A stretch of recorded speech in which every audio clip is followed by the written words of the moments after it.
Sir, you can start your session. Okay. Yeah. So, good afternoon, everyone. It happens to be the post-lunch session, and you all know how difficult it is to conduct post-lunch session, and it is all the more difficult to listen to someone full stomach.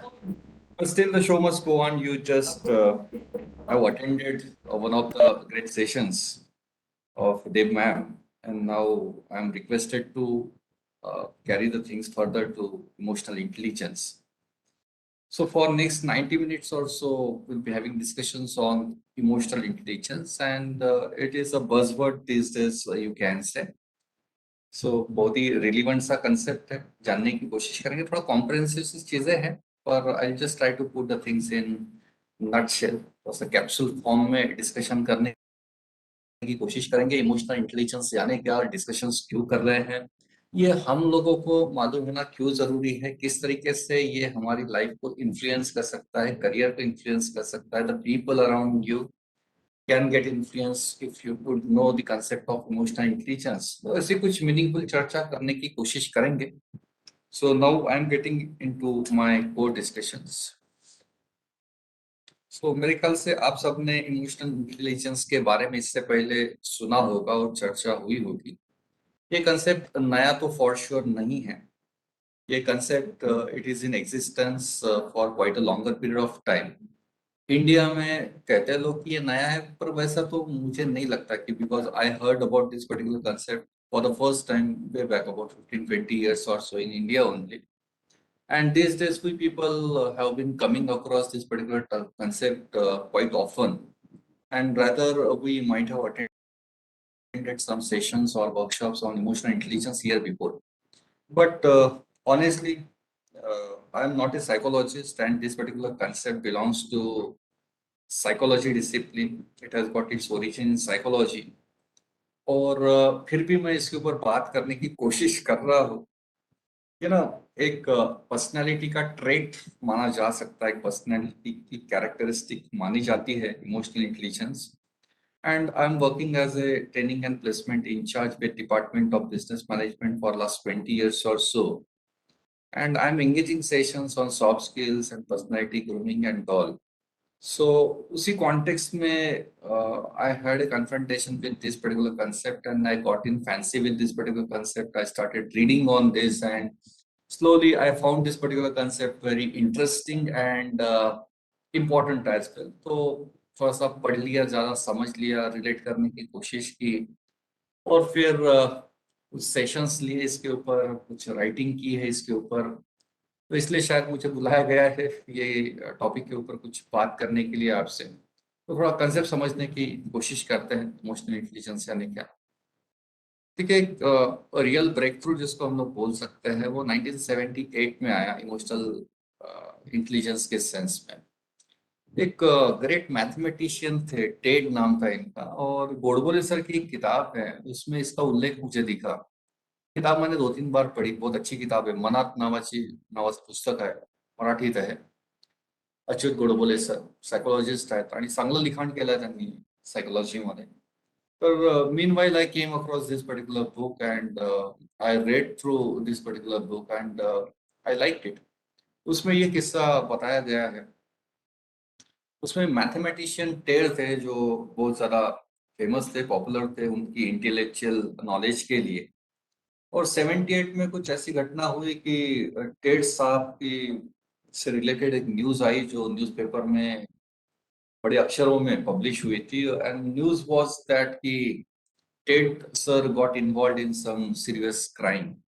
मेरे ख्याल से मुझे जो धुंधला धुंधला याद आ रहा है, ड्रग्स से रिलेटेड कुछ क्राइम था वो, और उसमें टेड साहब जो थे वो इन्वॉल्व थे। और इसकी चर्चा होने का कारण ये एक था कि सर तो ऑफ कोर्स इंटेलेक्चुअल जिसको हम कहते हैं, बुद्धिमान, और मैथमेटिक्स में अच्छा खासा पॉपुलर नाम, और चर्चा ये हो रही थी कि यार इतने इंटेलिजेंट आदमी को ऐसा क्या सूझा कि he got involve into such kind of things. और उस वक्त फिर चर्चा का रुख कुछ ऐसा रहा कि टेड सर के पास ऑफ कोर्स एक चीज तो है इंटेलेक्चुअलिटी, पर शायद कुछ तो भी मिसिंग है पर्सनालिटी में, जिसकी वजह से इस तरीके के कुछ क्राइम में इन्वॉल्व थे, और वो मिसिंग चीज तो जो थी वो शायद इमोशनल इंटेलिजेंस थी, ऐसी कुछ चर्चा उस वक्त हुई थी।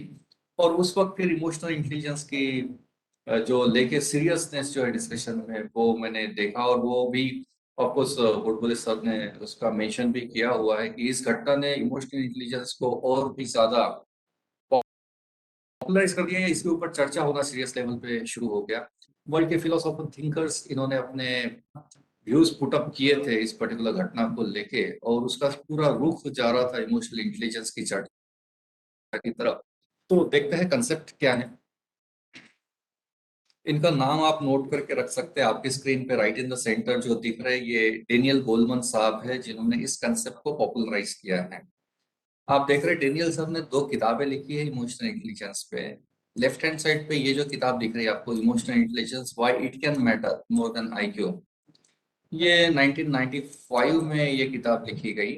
और across the globe, this particular book has got quick acceptance, and today it is in the bestsellers category, no doubt about that। Hot cake की तरह ये किताब बिकी। और मुझे तो लगता है ये कंसेप्ट तो बहुत पुराना है, 1965 से लेके इसकी चर्चा चल रही है, और उसके भी ट्रेसेस जो है इमोशनल इंटेलिजेंस के, ये वर्ल्ड वॉर वन में देखे जाते हैं, 1914 1999 ये जो इरा था। पर उस वक्त इमोशनल इंटेलिजेंस को इमोशनल इंटेलिजेंस ये टर्म शायद नहीं दी गई थी, जो 1965 में एक प्रॉपर टर्म कॉइन की गई इमोशनल इंटेलिजेंस।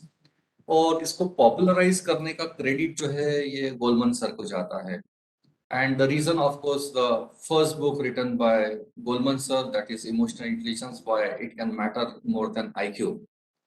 और उसके बाद फिर ये किताब, of course after testing the success of this particular book, Daniel Goleman साहब has written the sequel of it, the second edition of this particular book in the form of this one, working with emotional intelligence। or this particular book deals with the application part of emotional intelligence at workplace, कि जब हम लोग office में काम करते हैं तो उसमें इमोशनल इंटेलिजेंस क्या रोल प्ले करता है, उसको लेके ये किताब है। और ये दोनों किताबें, I got a personal copy of both this books. और मेरा पाला इस किताब से पड़ा था लगभग 2011 या 2010 की बात है, मुझे प्रिसाइजली याद आ रहा है, जिस वक्त मुझे एक कॉलेज में इनवाइट किया गया था लेक्चर देने के लिए। It was a conference rather, psychology की कॉन्फ्रेंस थी, and I was invited there to deliver a talk on emotional intelligence. So that time around, I had read this particular book. I grabbed a copy of this particular book, the first one। I read through the book, but I hardly could get anything out of it। थोड़ा सा मुझे digest होने में तकलीफ हो रही थी, और एक आम भाषा में मुझे वो नहीं समझ में आ रहा था कि एग्जैक्टली क्या कहना है सर का। एग्जाम्पल जो थे वो उसके साथ भी मैं शायद रिलेट नहीं कर पा रहा था उस वक्त। पर जब मैंने रिपीटेटिवली रीड किया तो I could get something, but in the first instance I hardly get anything out of it. Then I came to know that कि Goleman sir has written a second book as well, working with emotional intelligence। और मेरी आदत है कि जिस किसी topic पे मैं बात करने की कोशिश करता हूँ या प्रिपेयर करने की कोशिश करता हूँ, तो उसमें जो बेस्ट है वो मैं ढूंढने की कोशिश करता हूँ। और ऑफ कोर्स इमोशनल इंटेलिजेंस के सेंस में गोलमन सर का नाम तो पहले ही सुना था, और ये दो किताबों के बारे में सुना था, पढ़ा इतना नहीं था मैंने उसके ऊपर। पर उस लेक्चर के लिए प्रिपरेशन करते वक्त मैंने ये दोनों किताबें पढ़ी, और सेकंड बुक मुझे लगता है ये मुझे ज्यादा अपील हुई, ज्यादा बेटर लगी। एग्जाम्पल्स मुझे थोड़े से मैं रिलेट करना शुरू कर दिया था। और ऐसा कहते हैं कि फर्स्ट जो एडिशन होता है वो अगर पॉपुलर होता है तो सेकंड इतना ज्यादा पॉपुलराइज नहीं हो पाता है, यानी सीक्वल जो है वो जनरली डजंट वर्क। और इस किताब के साथ एग्जैक्टली उल्टा हुआ, जितनी पॉपुलर फर्स्ट किताब हुई थी उससे ज्यादा पॉपुलर सेकंड किताब हुई। And again it is in the best sellers category. ये दोनों किताबें इमोशनल इंटेलिजेंस पे एक क्या बोलते हैं हम लोग, लाइट हाउस की तरह काम करती है। और जो भी इमोशनल इंटेलिजेंस में इंटरेस्ट रखता है वो जनरली ये दोनों किताबें पढ़ता है। और आपको इसके ऊपर और ज्यादा पढ़ना है तो मैंने एक किताब पढ़ी थी उसी दौरान, वो थी emotional intelligence at work place. और वो लिखी थी हमारे Indian author doctor Dilip Singh sir करके हैं उन्होंने। और वो किताब मुझे बहुत ज्यादा अच्छी लगी, हिमालय पब्लिकेशन की है, छोटी सी किताब है, पर मुझे शायद अंडरस्टैंडिंग ज्यादा बेटर उस किताब से आया, बहुत ही अच्छी लगी मुझे। एग्जाम्पल जो है वो बहुत ही तगड़ा है। कुछ एग्जाम्पल्स तो मैं आज आपके साथ शेयर भी कर रहा हूँ, उसमें से ही एक दो एग्जाम्पल्स। पर वो किताब ज्यादा बेटर है, अगर आपको और थोड़ा डिटेल में जाना है तो मैं रिकमेंड करूंगा कि that is a worth read book. चलिए आगे बढ़ते हैं। इमोशनल इंटेलिजेंस पे मेरा काम तो चल रहा था, उसी दौरान मैंने एक आर्टिकल लिखा डेली तरुण भारत के लिए, जो आप अभी स्क्रीन पे देख पा रहे हो।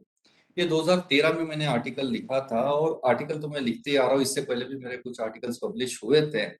पर ये आर्टिकल की खासियत ये थी कि ये आर्टिकल पब्लिश होने के बाद मेरा फोन जो है वो बहुत दिनों तक रिंग करता रहा। मुझे याद है अभी भी, ये आर्टिकल पब्लिश होने के 6 महीने बाद भी even I received a phone call and I got some assignments out of that particular reference of article.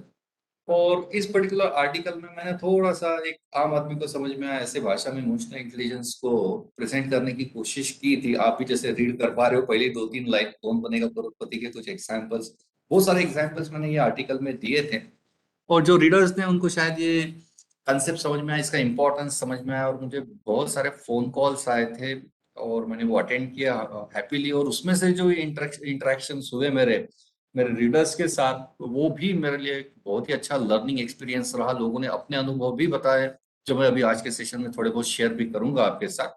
पर ये कंसेप्ट जो है ना, ये जिसको समझ में आ जाता है ना, वो बड़ा प्यारा सा कंसेप्ट है। और लोग प्यार करना शुरू कर देते हैं ये कंसेप्ट से, और इस पर्टिकुलर कंसेप्ट पे काम करना भी शुरू कर देते हैं। This is my general experience with emotional intelligence. तो अभी जो 90 मिनट का सेशन है हमारा, उसमें कुछ पॉइंटर्स की बात करेंगे। पहले सबसे पहले तो हम बात करेंगे टाइप्स ऑफ इंटेलिजेंसेस से। बहुत सारे इंटेलिजेंसेस है, तो उसमें से मैं सिर्फ just because of depth of time 4 intelligences की बात करेंगे हम लोग। उसका evolution over the period of time उसकी बात करेंगे। ऑफ कोर्स हमारा बेसिक थीम है इमोशनल इंटेलिजेंस का, तो इसके ऊपर ज्यादा बात होगी। इमोशनल इंटेलिजेंस यानी क्या, उसके जो डेफिनेशंस है, फैसेट्स है, वो कुछ डिस्कस करने की कोशिश करेंगे हम लोग। उसके बाद अगर टाइम रहता है तो साइंस ऑफ हाई ईक्यू की कैसे पहचानेंगे कि कोई एक व्यक्ति है उसमें ईक्यू है या नहीं है। ईक्यू है ना, इमोशनल क्वोशंट जिसको कहते हैं, इससे मेजर ऑफ इमोशनल इंटेलिजेंस। तो पहचानेंगे कैसे कि जिसके साथ हमारा इंटरेक्शंस हो रहे हैं उसमें ईक्यू कम है या ज्यादा है, ये कैसे पहचानते हैं इंटरेक्शन के बाद। और फिर कुछ कंक्लूडिंग रिमार्क्स। तो मैं यहाँ से शुरू कर रहा हूँ। 4 प्रकार के इंटेलिजेंसेस पहले 10-15 मिनट में डिस्कस करने की कोशिश करेंगे।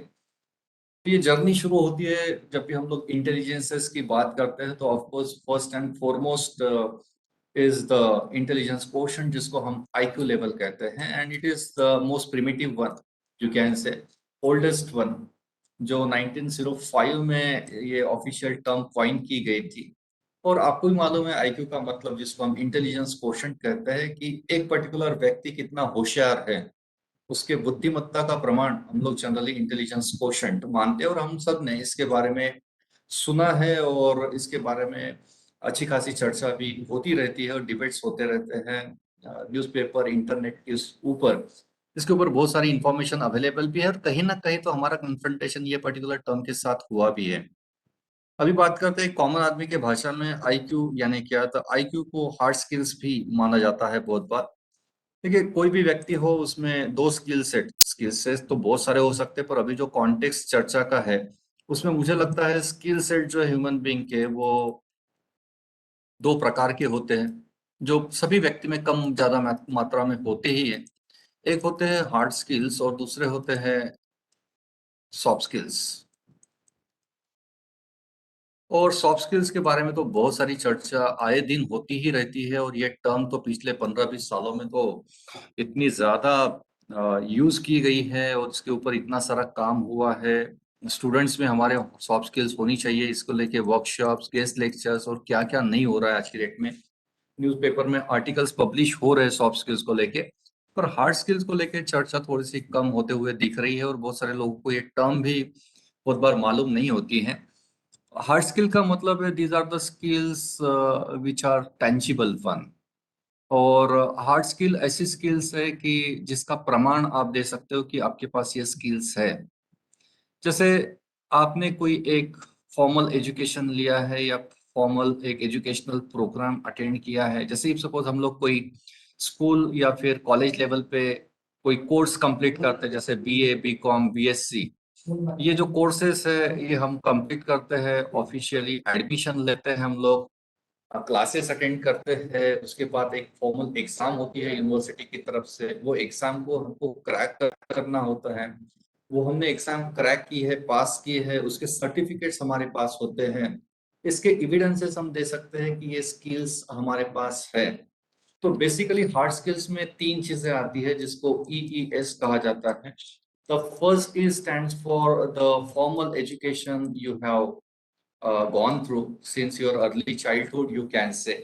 तो नर्सरी से लेके पोस्ट ग्रेजुएशन तक जो हमने एजुकेशन लिया है, फॉर्मल एजुकेशन, जिसके हमारे पास एविडेंसेस है कि हम फर्स्ट क्लास में पास हुए हैं या हमने मेरिट हासिल किया हुआ है, इसके एविडेंसेस है, इन स्किल्स को हम हार्ड स्किल्स कहते हैं। दूसरा ये stands for your experience. Experience जैसे हम सब शायद अकेडमिशियंस है तो हमारा experience in terms of teaching experience आप बोल सकते हो कि आप किसी एक पर्टिकुलर कॉलेज में इतने सालों से काम कर रहे हैं। इन जनरल आपका एकेडमिक करियर इतने सालों का रहा है और आपके पास इसके एविडेंसेस भी हैं। तो आउट ऑफ एक्सपीरियंस हमने जो स्किल्स डेवलप की हैं, those particular skills can even be considered as your hard skills, and even the technical skills we possess. EES stands for the skills and specifically the technical skills. If suppose you have got expertise or proficiency in speaking one particular language fluently, that becomes your one of the skills, and rather वो तो soft skills की बात होगी, पर skills में खास करके कोई technical skill है, आपके formal education लेते लेते ही कोई सर्टिफिकेशन किए हैं, डिप्लोमा कोर्सेज कंप्लीट किए हैं, as a teacher if you have qualified NET और सेट एग्जाम्स, और आप पीएचडी कर रहे हो तो पीएचडी की एंट्रेंस टेस्ट आपने पास की हुई है, फिर आपको पीएचडी भी अवार्ड हुई है, तो इन सब को हम लोग टेक्निकल स्किल्स जनरली कहते हैं और इसके एविडेंसेस हमारे पास होते हैं जिनको हम हार्ड स्किल्स कहते हैं।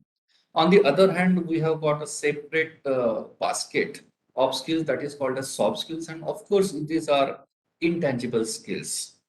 और हम लोग जो बात कर रहे हैं EQ की, EQ is a soft skill you can say, and IQ can be reckoned it as a hard skill you can say, but rather it is a mix of both soft and hard skills. थोड़ा आगे बढ़ते हैं। IQ की जो हम लोग चर्चा कर रहे हैं, किसी व्यक्ति में IQ लेवल ज्यादा है या कम है, ये जानने के लिए आज की डेट में IQ की टेस्ट भी आती है जिसको हम जनरली एप्टीट्यूड टेस्ट भी कहते हैं। और ये टेस्ट हम लोग इंटरनेट पे भी ये अवेलेबल है, इसके स्कोर्स आते हैं। और ऐसा कहा जाता है वर्ल्ड लेवल पे तो ये IQ के कुछ परिमाण आते हैं, कुछ नंबर्स में ये आता है, और इंडिया में ऐसा कहते हैं कि एवरेज इंडियन का IQ 86 है। ये थोड़ा सा पुराना डेटा है मेरे पास। 86 और अमेरिकन का आईक्यू लेवल 95 माना जाता है। तो कंपैरिजन अगर करते हैं तो अमेरिकन का आईक्यू लेवल, बुद्धिमत्ता जो है वो अमेरिकन की ज्यादा, ये अगर दो फिगर्स कंपेयर करते हैं तो ये आईक्यू की टेस्ट आती है, ये आप एप्टीट्यूड टेस्ट जैसे ही होते हैं, MCQ टाइप होते हैं, इससे हम लोगों को स्कोर पता चल जाता है कि हमारा आईक्यू लेवल कितना है। और इन जनरल ऐसा कहा जाता है कि 110 120 के ऊपर जिनका आईक्यू लेवल होता है वो सही में बुद्धिमान लोग होते हैं, ट्रू इंटेलेक्चुअल्स जिसको कहा जाता है। तो हम लोगों का पाला रियल लाइफ में जिनके साथ हमेशा पड़ता है, तो उनके पास उनका आईक्यू लेवल यानी वो आदमी कितना होशियार है, उससे बात करने से पहले भी अगर आपको जानना है तो उसके परिमाण क्या हो सकते हैं, तो आपको एक व्यक्ति के एजुकेशनल क्वालिफिकेशंस बता देते हैं कि उसका आईक्यू लेवल कैसा होना चाहिए, उसने डिग्री कौन सी अचीव की है, उसके ग्रेड्स क्या है आप बोल सकते हो, उसके आप देखेंगे कि किसी ने MBBS किया है या MD किया है तो हम कहते हैं कि यार भाई ये बहुत ही होशियार आदमी है। कोई टेक्निकल एजुकेशन लिया है या फिर आप बोल रहे हो कि BE BTech जैसा एजुकेशन लिया है किसी ने, तो हम कहते हैं कि यार ये होशियार आदमी होगा डेफिनेटली। तो एजुकेशनल क्वालिफिकेशंस बहुत बार स्टोरी बता देते हैं। उसके साथ साथ किसी व्यक्ति के एकेडमिक अचीवमेंट्स, उसके ग्रेड्स आप बोल सकते हो, या फिर वो मेरिट में स्टैंड करता है, तो ऑफ कोर्स हम कहेंगे कि वो बुद्धिमान आदमी है या उसका आईक्यू लेवल ज्यादा है। उसने कौन से एग्जाम्स पास किए, जैसे नेट सेट अगर किसी ने क्वालिफाई किया है तो हम बोलते हैं कि भाई ये तो टॉप लॉट वाला बंदा है और उसका आईक्यू लेवल अच्छा होना चाहिए। कुछ रेयर एग्जाम जैसे IIT IIM के एग्जाम्स हो सकते हैं, या फिर नीट है, PMT के एग्जाम्स होते हैं, या नीट आप हम लोग जिसको आजकल कहते हैं, या JEEE की एग्जाम्स, ये पास करना एक अचीवमेंट मानी जाती है, एकेडमिक अचीवमेंट्स मानी जाती है, जो एक आम आदमी के बस का काम नहीं है। तो हम ऐसे लोग जिन्होंने ये कॉम्पिटिटिव एग्जाम्स क्रैक की है, इवन IAS की एग्जाम्स हो, UPSC की, या फिर हमारे गवर्नमेंट की जो होती है बोर्ड की एग्जाम्स हो, बैंक की एग्जाम्स हो, IBPS की, तो ये कोई अगर क्रैक करता है तो हम बोलते हैं कि यार ये आदमी का बुद्धिमत्ता शायद ज्यादा है या इसका आईक्यू लेवल ज्यादा है।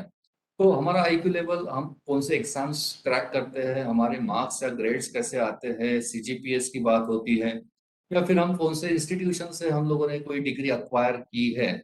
हमने आईआईटी अगर और या आईआईएम या फिर जो प्रीमियर इंस्टीट्यूशंस है वहां से कोई डिग्री हासिल की है, तो ऑफ कोर्स हम लोग एक इलाइट कैडर में कहलाते हैं, और ऑफ कोर्स हम इंटेलेक्चुअल्स के जो ग्रुप्स है उसको बिलोंग करते हैं, ऐसा माना जाता है जनरली। तो IQ definitely indicates the intelligence level of a person, you can say।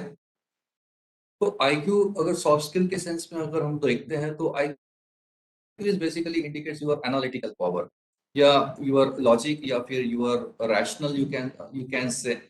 So it is basically the logically deduction का जो पावर होता है या रीजनिंग का जो पावर होता है एक आदमी के पास, it all indicates the IQ level of that particular individual, you can say। So it indicates an individual capacities and the intelligence, and if your IQ is high, you can get in the door। इसका मतलब है कि आपके पास percentage अच्छे हैं, आपने अच्छे exams crack किए हैं, अच्छे इंस्टीट्यूशन से आपने पढ़ाई लिखाई की है, तो ऑफ कोर्स ये सब आपके रिज्यूमे को रीच कर देते हैं, आपके प्रोफाइल को रीच कर देते हैं। और प्रोफाइल या फिर रेज्यूमे अगर तगड़ा है, तो ऑफ कोर्स आपको इंटरव्यू के कॉल आना इज क्वाइट पॉसिबल। कि आपको इंटरव्यू के कॉल्स या फिर आप जिसको शॉर्ट लिस्टिंग कहते हैं या एंट्री लेवल का जो स्क्रीनिंग प्रोसेस होता है उसमें थ्रू होने में आईक्यू ये बहुत बढ़िया काम करता है, नो डाउट अबाउट दैट। यानी आपने किसी जॉब के लिए अप्लाई किया है, तो आपको इंटरव्यू का कॉल आने के चांसेस बढ़ जाते हैं जब आपका आईक्यू लेवल और वो भी आपका रिज्यूमे अगर रिच है, तो ये चांसेस तो डेफिनेटली बढ़ जाते हैं। आईक्यू जो है ये बताता है हमारा नॉलेज, अवेयरनेस बोल सकते हैं हम, जनरल अवेयरनेस या इन स्मार्ट जनरल अवेयरनेस या फिर smartness in general, you can say. हमारा अरिथमेटिक, हमारा न्यूमेरिकल एबिलिटी, यू कैन से।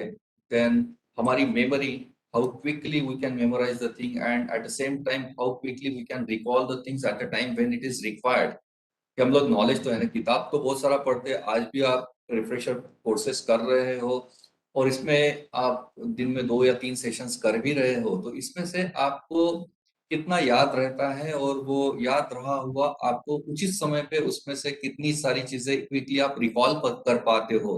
तो इन शॉर्ट आपका मेमोरी कैसा है, ये सब चीजें आईक्यू के प्रतीक होते हैं जनरली। हमारे यहाँ इंडिया में आईक्यू जो है वो टेस्ट होता है एट डिफरेंट लेवल्स। जितने भी कॉम्पिटिटिव एग्जाम्स होती है इंडिया में, उन सब में आईक्यू लेवल टेस्ट करने में ज्यादा फोकस होता है। हम लोग भी जो नेट सेट एग्जाम होती है हमारी, उसमें भी पेपर नंबर 1 अगर आप देखेंगे जो सबके लिए कंपलसरी और कॉमन पेपर होता है सभी डिसिप्लिन के प्राध्यापकों के लिए, उसमें भी तो ऑफ कोर्स एप्टीट्यूड ही तो टेस्ट किया जाता है, और aptitude is more about IQ level ही चेक की जाती है। न्यूमेरिकल एबिलिटी, डेटा इंटरप्रिटेशन का पार्ट, कॉम्प्रहेंशन का पार्ट या रीजनिंग का पार्ट, या लॉजिक कितना तगड़ा है हमारा, ये सब चीजें चेक की जाती है। ये सिर्फ नेट एग्जाम की बात नहीं है, हम पीएचडी के लिए पीएचडी एंट्रेंस टेस्ट देते हैं, उसमें भी paper number 1 generally aptitude test का होता है। आज तो कॉर्पोरेट्स भी इवन जॉब के लिए जो रिक्रूटमेंट प्रोसीजर फॉलो होती है उसमें भी टायर नंबर 1 जो प्रोसेस है वो एप्टीट्यूड टेस्ट ही generally most of the multinational companies they have been taking. Government में जितने भी रिक्रूटमेंट्स होते हैं वो कॉम्पिटिटिव एग्जाम्स के थ्रू ही होते हैं। आप स्टाफ सिलेक्शन की बात करिए, रेलवे बोर्ड्स की बात करिए, बैंक्स के रिक्रूटमेंट्स बोलिए, या फिर यूपीएससी के एग्जाम्स लीजिए आप, या कोई भी बोर्ड की एग्जाम आप लेंगे, इन सब में मोस्टली जो फोकस है वो आईक्यू टेस्ट करने में है। तो ऑफ कोर्स आईक्यू का अपना इंपॉर्टेंस है, नो डाउट अबाउट दैट। और ये आईक्यू का इतना ज्यादा इंपॉर्टेंस होने की वजह से शायद स्कूल में भी आईक्यू लेवल डेवलप करने में, स्टूडेंट्स की या बच्चों की आईक्यू लेवल डेवलप करने में ही बहुत ज्यादा फोकस होता है। हम लोग बात करते हैं कि स्कूल में चीजों को मेमोराइज करने में फोकस होता है, बच्चे लिखते कैसे हैं या फिर उनके मार्क्स कितने आते हैं उस पर बहुत ज्यादा फोकस होता है, और पर्सनालिटी में ग्रेड्स का एक बहुत ज्यादा इंपॉर्टेंस अपने यहाँ पे दिया गया है, और ग्रेड्स देख के ही उस पर्टिकुलर आदमी की पर्सनालिटी को आंका जाता है आज भी। Nothing wrong about it, but this has been prevailing for quite a long period of time, and this is the importance of IQ level, you can say, of a individual in day-to-day life, even in the career, you can say। बात करते हैं दूसरा जो intelligence का major है जिसको कहा जाता है इमोशनल इंटेलिजेंस। ये कंसेप्ट जैसे आप देख रहे हैं कि IQ 1905 में आया था, उसके बाद एक अच्छी खासी गैप, लगभग 60 साल की गैप के बाद दूसरा एक कंसेप्ट आया जिसको हम इमोशनल इंटेलिजेंस कह रहे हैं। और इस कंसेप्ट की शायद जरूरत थी या लोगों ने नोटिस करना शुरू किया होगा कि यार IQ के ऊपर भी कोई चीज है जो शायद करियर और सोशल सक्सेस के लिए या एकेडमिक सक्सेस के लिए भी शायद इन जनरल हमारा करियर सक्सेस बोल सकते हैं या फिर हमारी जो सोशल लाइफ है उसके लिए एक परिमाण जो जरूरी है वो शायद इमोशनल इंटेलिजेंस माना गया। और 1964 में ये कंसेप्ट ऑफिशियली इवॉल्व हुआ। और हम लोग बात कर रहे हैं EQ की, जो मेजर है इमोशनल इंटेलिजेंस का। इमोशनल इंटेलिजेंस की भी साइकोलॉजिकल टेस्ट आती है, ये साइकोलॉजिस्ट के पास अवेलेबल है। ये स्टैंडर्डाइज स्केल्स बुकलेट के फॉर्म में अवेलेबल होती है, मेरे भी पास एक दो स्केल्स पड़ी है। और ये अलग अलग एज ग्रुप के लिए, अलग अलग जेंडर्स के लिए, अलग अलग कैडर्स के लिए ये अलग अलग टेस्ट बनी है। और ऐसा कोई स्टीरियोटिपिकल एक टेस्ट नहीं है, ये मल्टीपल टेस्ट है जो अपीयर होने के बाद हम लोगों को एक स्कोर पता चल जाता है कि हमारा इमोशनल इंटेलिजेंस का स्कोर, जिसको हम EQ कहते हैं, ये कितना है। और ये टेस्ट होने के बाद मेरे पास भी पड़ी है, पर मेरी खुद की तो कभी हिम्मत हुई नहीं कि मैं उसको सॉल्व करके एक बार चेक कर लूं कि मेरा EQ लेवल कितना है। और अगर वो सही में कम आया तो मेरा शायद कॉन्फिडेंस कम हो जाएगा कि मैं आपको EQ का कंसेप्ट समझाने की कोशिश कर रहा हूँ। मेरा खुद का EQ अगर कम है और मुझे पता चल गया तो शायद मेरा कॉन्फिडेंस शेक हो सकता है। इसलिए मैं वो चक्कर में कभी पड़ा नहीं। But such kind of test are available in the market और even on the internet sites you can say. वो टेस्ट सॉल्व करके आपको पता चल सकता है कि EQ आपका कितना है। EQ का मतलब है इमोशनल कोशंट, जैसे IQ है वैसा ही EQ है। बात करते हैं कि ये कंसेप्ट क्या है। देखिए, वर्ल्ड लेवल पे इमोशनल कोशंट ये कंसेप्ट एक्सेप्ट हुआ है, पर इंडिया में अगर हम बात करते हैं, बचपन में भी जो हम लोगों को खास करके जो भाषा के सब्जेक्ट्स रहा करते थे, मराठी, हिंदी या फिर इंग्लिश, इसमें खास करके जो लेसन्स रहा करते थे उसमें जो चैप्टर्स थे, उन चैप्टर्स में भी जो कैरेक्टर्स हमने पढ़े हैं, समझे हैं, उसमें भी हम लोगों को जो हीरो करके प्रोजेक्ट किया गया है ना, he is actually a package of EQ you can से। और वहां पे शायद हम लोगों को ये पता नहीं था कि जो भी कैरेक्टर एक जिसको प्रोजेक्ट किया गया है स्टोरीज में या फिर चैप्टर्स में, उसमें वो बंदे का EQ ज्यादा तगड़ा है। ये शायद हमको उस वक्त नहीं पढ़ाया गया है या फिर ये टर्म उतनी ज्यादा उस वक्त पॉपुलराइज नहीं थी। या इवन हम लोग जो मूवीज भी देखते हैं तो मूवीज में जो हीरो होता है अ, उसमें भी EQ का एक भरपूर सा पैकेज हम उसको मान सकते हैं, क्योंकि वो चार नहीं 400 लोगों से अलग दिखता है या फिर उसकी हरकतें बहुत अलग है, उसकी सोच बहुत ही अलग है। और इसी को शायद EQ कहते हैं। आप भी देखेंगे कि जो हमने बचपन से स्टोरीज पढ़ी है अकबर बिरबल की, वो खास करके बिरबल जो कैरेक्टर था, he was a full package of emotional quotient, कि जिसको हम हजर जवाबी कहते हैं। या फिर वो सिचुएशन को कितनी भी टेंस सिचुएशन क्यों ना हो, वो स्मार्टली उसको टैकल कर लेता था। या ऐसे ही कुछ और कैरेक्टर्स जो हमने बचपन से अभी तक पढ़े हैं, जिसमें तेनालीरामा का उल्लेख हो सकता है।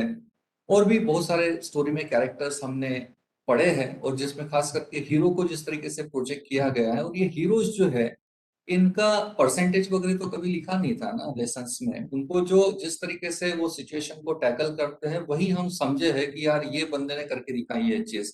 और उसी चीज को हम लोग जो समझते हैं वो स्मार्ट बंदा है यार, उसका स्मार्टनेस हो या उसकी पर्सनालिटी, हम लोग शायद इन्फ्लुएंस होते थे वो स्टोरीज के कैरेक्टर्स की पर्सनालिटीज की वजह से। या हम कहते थे कि उनमें सॉफ्ट स्किल्स का एक अच्छा पैकेज है, या फिर उनकी जो कॉम्पिटेंसी है वो शायद ज्यादा बेटर है बाकी लोगों से। तो इंडिया में इमोशनल इंटेलिजेंस या फिर इमोशनल क्वोशंट को ये कुछ पैरेलल सब्स्टिट्यूट्स हो सकते हैं। और इससे भी आगे जाके मैं और एक वर्ड इसमें ऐड करना चाहूंगा, जो है मैच्योरिटी। हम लोग बोल सकते हैं कि जो बंदा मैच्योरली सिचुएशन को टैकल कर लेता है, मुझे लगता है वो भी तो एक अच्छा खासा EQ का पैकेज है। और कुछ चर्चा करेंगे with the help of examples. देखिए, EQ का सार बताने की कोशिश कर रहा हूं मैं with the help of this real life statistics. Corporates में जो लोग काम करते हैं उनका एक सर्वे हुआ है कॉर्पोरेट एम्प्लॉयज का, और स्टैटिस्टिक्स आपके सामने हैं। कॉर्पोरेट्स में आपको मालूम है कि job switching is quite popular, कि कोई भी बंदा एक पर्टिकुलर कंपनी में 1 साल 2 साल के ऊपर टिकता नहीं है। They keep on hopping their job, they keep on switching their jobs. और ऐसे लोगों का सर्वे किया गया है, तो आपको लगता होगा शायद कि ग्रोथ की वजह से ये जॉब हॉपिंग या स्विचिंग होती होगी। पर स्टैटिस्टिक्स या फिर रियल लाइफ स्टोरी जो है वो कुछ और ही बता रही है, बिहाइंड द कर्टन स्टोरी कुछ और ही है, और उसके ट्रेसेस जो है वो शायद ईक्यू में पाए गए हैं। आप देख रहे हैं 75% of the employees who voluntarily left their jobs did so because of their bosses and not the position itself, या फिर ग्रोथ जो हम कहते हैं career growth, that was not the reason which attracted them, rather the reason was they quit their job voluntarily just because of the people around them, possibly the bosses or the colleagues जिनके आपस में बनती नहीं है, और ये कहते हैं कि भले यार सैलरी जो है वो थोड़ी कम मिले दूसरी कंपनी में, पर दिमाग को थोड़ी शांति होना। And the reason lies in the EQ, you can say. People don't quit jobs, they quit bosses. This is the tagline, as you can see. 75% लोग अपनी बॉसेस की वजह से जॉब छोड़ते हैं। इट इज नॉट दैट कि environment अच्छा नहीं है, पैकेज अच्छा नहीं है and all. It is more about the people whom with you are interacting, they are troubling you. और यही पे जब ह्यूमन इंटरेक्शंस आते हैं उस वक्त EQ ये concept comes into play. Discuss करते हैं थोड़ा सा। क्योंकि जहां तक प्रोफेशंस की अगर बात करना है, there are several kinds of professions. कि कोई बैंक में क्लर्क करके काम कर रहा है, तो कोई किसी ऑर्गेनाइजेशन में प्यून करके काम कर रहा है, कोई एग्जीक्यूटिव करके काम कर रहा है, तो कोई कैशियर करके काम कर रहा है, कोई ऑपरेशंस में है, कोई बैक एंड में है, तो कोई मेंटेनेंस में है, तो कोई अलग अलग प्रकार के प्रोफाइल्स आर इन एग्जिस्टेंस। जहां तक हम अकेडमिशियंस की बात करते हैं तो हम सब लोग तो लेक्चरर्स हैं, और प्रोफेशन वाइज जो रिक्वायरमेंट्स होती है EQ की वो अलग अलग होती है। और ये आजकल ना चेक किया जा रहा है, इवन कॉर्पोरेट्स में और गवर्नमेंट ऑर्गेनाइजेशंस में भी आपका EQ लेवल हायरिंग के वक्त ही, रिक्रूटमेंट प्रोसेस के वक्त ही चेक किया जा रहा है कि are you really a good fit for the organization. क्या ये एक परफेक्ट मैच है ऑर्गेनाइजेशन के लिए? ठीक है, आपके ग्रेड्स वगैरह बहुत अच्छे हैं, but that is not the only criteria to hire you boss. along with that you need to have something different with you। मैं रियल लाइफ एक एग्जांपल बता रहा हूँ, नागपुर में ये it happened in Nagpur only. Nagpur में एक इंजीनियरिंग कॉलेज है, वहां पे ओपन कैंपस इंटरव्यूज चल रहे थे, और वहां पे जो कॉर्पोरेट एग्जीक्यूटिव्स आए थे इंटरव्यू के लिए, उनके लिए कुछ चेम्बर्स अलॉट किए गए थे कि जहाँ पे वो चेम्बर में वो बैठ के इंटरव्यूज कंडक्ट करेंगे। तो ये लोग मुंबई से कहीं से आए थे फ्लाइट से, और when they landed in Nagpur, they approach the college, और कॉलेज में एंटर करने के बाद जो प्लेसमेंट ऑफिसर है उन्होंने बताया कि sir this is your chamber where in you can conduct your interviews. तो उनका कहना ये था कि ये जो बच्चे वेटिंग रूम में बैठे हैं, take all of them to the play ground area, और वहां पे उनके इंटरव्यूज होंगे। और वहां पे इंटरव्यूज लेते वक्त एक्चुअली इंटरव्यूज हुए ही नहीं, वहां पे उनको प्लेग्राउंड पे लेके गए, जितने भी कैंडिडेट्स थे इंटरव्यू के लिए आए हुए उनको टीम्स में डिवाइड किया गया, और इनको कहा गया कि आप आपस में, अभी आप जो टीम्स बनी है, आप आपस में फुटबॉल खेलेंगे। और ये दिन भर फुटबॉल खेले ये टीम, इरिलेवेंट है कि कौन जीता कौन हारा। Of course towards the end evening में प्लेसमेंट ऑफिसर ने उनको कहा कि sir this is for the first time we could observe कि recruitment is happening through such kind of procedures. What makes it so special, कि आपने क्या सोचा है और क्या देख रहे हैं बेसिकली आप? तो उन्होंने कहा साहब ये इंजीनियर्स के इंटरव्यूज है, इंजीनियरिंग इनको थोड़ी बहुत आती भी होगी या नहीं भी आती होंगी तो हम लोग वो सिखा देंगे उनको, पर हम लोग वो चीज ढूंढ रहे हैं जो शायद हम इनको सिखा नहीं पाएंगे, ये इनहेरेंटली इनके पास चीजें होनी चाहिए। और उन्होंने कुछ उल्लेख किया जिसमें उन्होंने कहा कि हम लोग नोटिस कर रहे थे कि are they really team players, क्या ये आपस में पास कर रहे हैं बॉल को, या फिर अपने अपोजिट टीम के जो मेंबर्स हैं उनके साथ किस तरीके से ये बिहेव कर रहे हैं, इनकी रिएक्शंस क्या है, फ्रस्ट्रेट कितने जल्दी हो रहे हैं, नर्वस कितनी जल्दी हो रहे हैं, या फिर इरप्ट या गुस्सा कब आ रहा है इनको, कौन सी सिचुएशन में आ रहा है, गुस्से को ये कैसे टैकल कर रहे हैं। ये सब चीजें हम लोग रिकॉर्ड कर रहे थे, हमने किसी की बात नहीं की, किसी का इंटरव्यू नहीं लिया, पर ये जब दिन भर में जो खेल खेल रहे थे उसमें से पता चल गया है हम लोगों को कि किस में क्या क्वालिटीज है, and whatever we are looking for, वो बंदे कौन से we have identified them already. ये तो मैंने एक एग्जांपल बताया, this happened in Nagpur only. हाँ, and there are so many such stories. मैं तो ट्रेनिंग एंड प्लेसमेंट ऑफिसर करके नागपुर का एक कॉलेज है उसमें लगभग 21 साल से काम कर रहा हूँ, और इतनी सारी स्टोरीज हैं। बीच में एक बहुत ही मल्टीनेशनल कंपनी है हमारे यहाँ कैंपस इंटरव्यूज के लिए आई थी, नाम बताने में हरकत नहीं, हैवेल्स नाम की कंपनी थी, और वो रिक्रूटमेंट पर्पस के लिए हमारे कॉलेज में आई थी। और उसमें एक ही एग्जीक्यूटिव इंटरव्यूज लेने के लिए आए थे और ऑफ कोर्स इंटरनल में मैं था, हम दोनों मिलकर इंटरव्यूज ले रहे थे कैंडिडेट्स के। और उसमें मेरे ही कॉलेज का एक बंदा, और आई वाज कीनली ऑब्जर्विंग कि मेरे स्टूडेंट्स किस तरीके से इंटरव्यूज फेस कर रहे हैं। And that time around for the first time it happened way back 2004 की बात कर रहा हूं मैं, when this interviews were conducted. And that time around even I was new to the field and it was my learning phase. तो मैं देख रहा था कि for the first time I observe, क्योंकि इतने इंटरव्यू से इतने सारे मैंने अटेंड किए हैं, देखे, अरेंज किए हैं, पर वो 2004 का इंटरव्यू इसलिए याद रहेगा क्योंकि for the first time I observe कि इंटरव्यू लेने का तरीका चेंज हो रहा है बॉस कॉर्पोरेट्स का। ऑफ कोर्स जो कैंडिडेट्स आ रहे थे, एक बंदा था मेरी कॉलेज का, उसका इंटरव्यू चल रहा था, मुझे अभी भी ग्लेरिंगली मैं नरेट कर रहा हूँ, मुझे याद आ रही है चीजें। वो आया इंटरव्यू के चेंबर में, उसको सीट ऑफर की गई, उसने पेश किया हम दोनों को, और ऑफ कोर्स पहला क्वेश्चन इंट्रोड्यूस योरसेल्फ, ये सब हो गया। और उसके बाद फिर जो एग्जीक्यूटिव आए थे कॉर्पोरेट से, उन्होंने 3 क्वेश्चंस किए थे, मुझे अभी भी याद है वो क्वेश्चंस। और उसमें मैंने देखा कि ये यार कुछ तो भी अलग ही चीज नोटिस कर रहे हैं स्टूडेंट्स में, और चेक कर रहे हैं कि ये क्वालिटीज इनमें है क्या। उसमें एक क्वेश्चन वो बंदे को पूछा गया था कि इफ सपोज आपका सिलेक्शन हो चुका है हमारी कंपनी में और you have joined our company, और मैं ही आपका इमीडिएट बॉस हूँ नागपुर में, और एक दिन आप ऑफिस में आए हैं और मैंने आपको बोला सवेरे, जब आपने मुझे रिपोर्टिंग किया, कि आपको आज फील्ड में जाके ये चीज करनी है। और मेरा ऑफ कोर्स मैंने जो बताया अकॉर्डिंगली आप मार्केट में हो अभी और आप काम कर रहे हो, उसने मैं आपको, मेरे जो बॉस है जो मुंबई में बैठे हैं, उनका फोन आता है और वो कहते हैं कि आप कहाँ पे हो और क्या कर रहे हैं। तो आप बताते हैं कि मैं नागपुर में और ये मार्केट में और ये काम कर रहा हूँ, जो मुझे सर ने बताया था। और मेरा बॉस आपको बोलता है कि वो जान दीजिए, वो छोड़ दीजिए एक काम, और अभी मैं आपको एक टास्क दे रहा हूँ, वो टास्क आपको करना है। तो क्वेश्चन ये था कि आप ये दोनों में से किसकी सुनेंगे।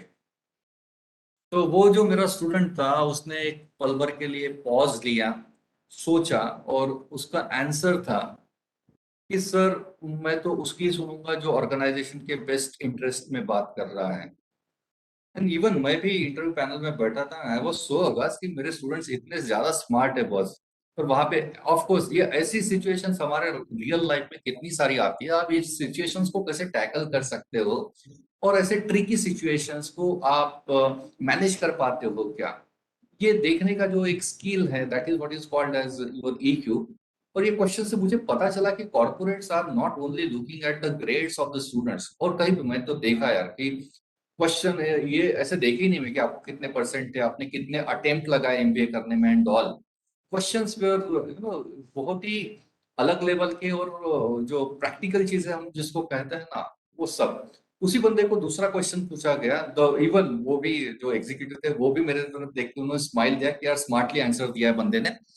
फिर उन्होंने दूसरा क्वेश्चन उसी बंदे को पूछा कि देखिए, आज आपके कॉलेज में इंटरव्यूज हो रहे हैं, ये आपको पता चल गया, लिंगे सर ने आपको बताया था। और आज सवेरे की बात है कि आज सवेरे आप इंटरव्यू के लिए आ रहे हो कॉलेज की तरफ, और घर से आप निकले हो टू व्हीलर से, और कॉलेज में आते आते आपने रास्ते में नोटिस किया कि किसी का एक्सीडेंट हो चुका है और वो बुरी तरह घायल है। तो आप क्या करोगे? क्या आप जिसका एक्सीडेंट हुआ है उसको अटेंड करोगे, या आप इंटरव्यू के लिए आना पसंद करोगे? तो बंदे ने फिर से एक पॉज लिया और आंसर दिया कि इवन मैं भी चाहता हूँ कि आप भी आंसर थोड़ा सा सोचने की कोशिश करिए और देखिए मैच होता है क्या ये आंसर। वो बंदे ने आंसर दिया कि सर सबसे पहले तो मैं ये चेक करूंगा कि वहां पे मेरे अलावा कोई और है क्या कि जिसका एक्सीडेंट हुआ है उसको वो अटेंड कर रहा है। अगर भीड़ है और लोग वो उनको अटेंड कर रहे हैं तो I will not bother, of course I will rush to the interviews, क्योंकि ये मेरे करियर का सवाल है और मेरे लिए ये कंपनी में जॉब मिलना इट इज माई ड्रीम। तो ऑफ कोर्स मैं यहाँ पे आऊंगा। और हाँ, अगर वहां पे कोई नहीं है, मैं अकेला ही हूँ, तो ऑफ कोर्स मैं वो जो जिसका एक्सीडेंट हुआ है उसको अटेंड करूंगा, हॉस्पिटल में लेके जाऊंगा, उसके घर वालों के साथ कांटेक्ट करके उनको इन्फॉर्म कर दूंगा, डॉक्टर के साथ बात करके फिर मैं लिंगे सर को फोन करूंगा और उनको इन्फॉर्म करूंगा कि सर ये ऐसा ऐसा कुछ वाकया हुआ है और मुझे आने में थोड़ा लेट हो सकता है। तो of course I know Linge sir will be allow me तो ये आंसर सुन के मुझे भी बड़ा आश्चर्य हुआ और वो बंदे का सिलेक्शन हो गया था, नो डाउट अबाउट दैट, और आज बहुत अच्छी जगह पे है वो। मेरा कहने का मतलब ये है कि आज इवन इंटरव्यू प्रोसेस में भी ईक्यू चेक किया जा रहा है। बहुत सारी इंश्योरेंस कंपनीज में तो ग्रेड्स देखते ही नहीं है, वो सिर्फ ईक्यू चेक करते हैं कि how smartly you deal with your clients boss. Even जो मैं दिलीप सिंह सर का उल्लेख कर रहा था थोड़ी देर पहले, जिनकी किताब है emotional intelligence at work place, उन्होंने भी इंडियन गवर्नमेंट का जो यूपीएससी का बोर्ड है उनको रिकमेंडेशन दिए थे कि आप यूपीएससी के एग्जाम्स लेते वक्त ना सिर्फ आईक्यू, आईक्यू तो चेक हो ही रहा है, but along with that if we could check EQ of the candidates then it will be welcome idea.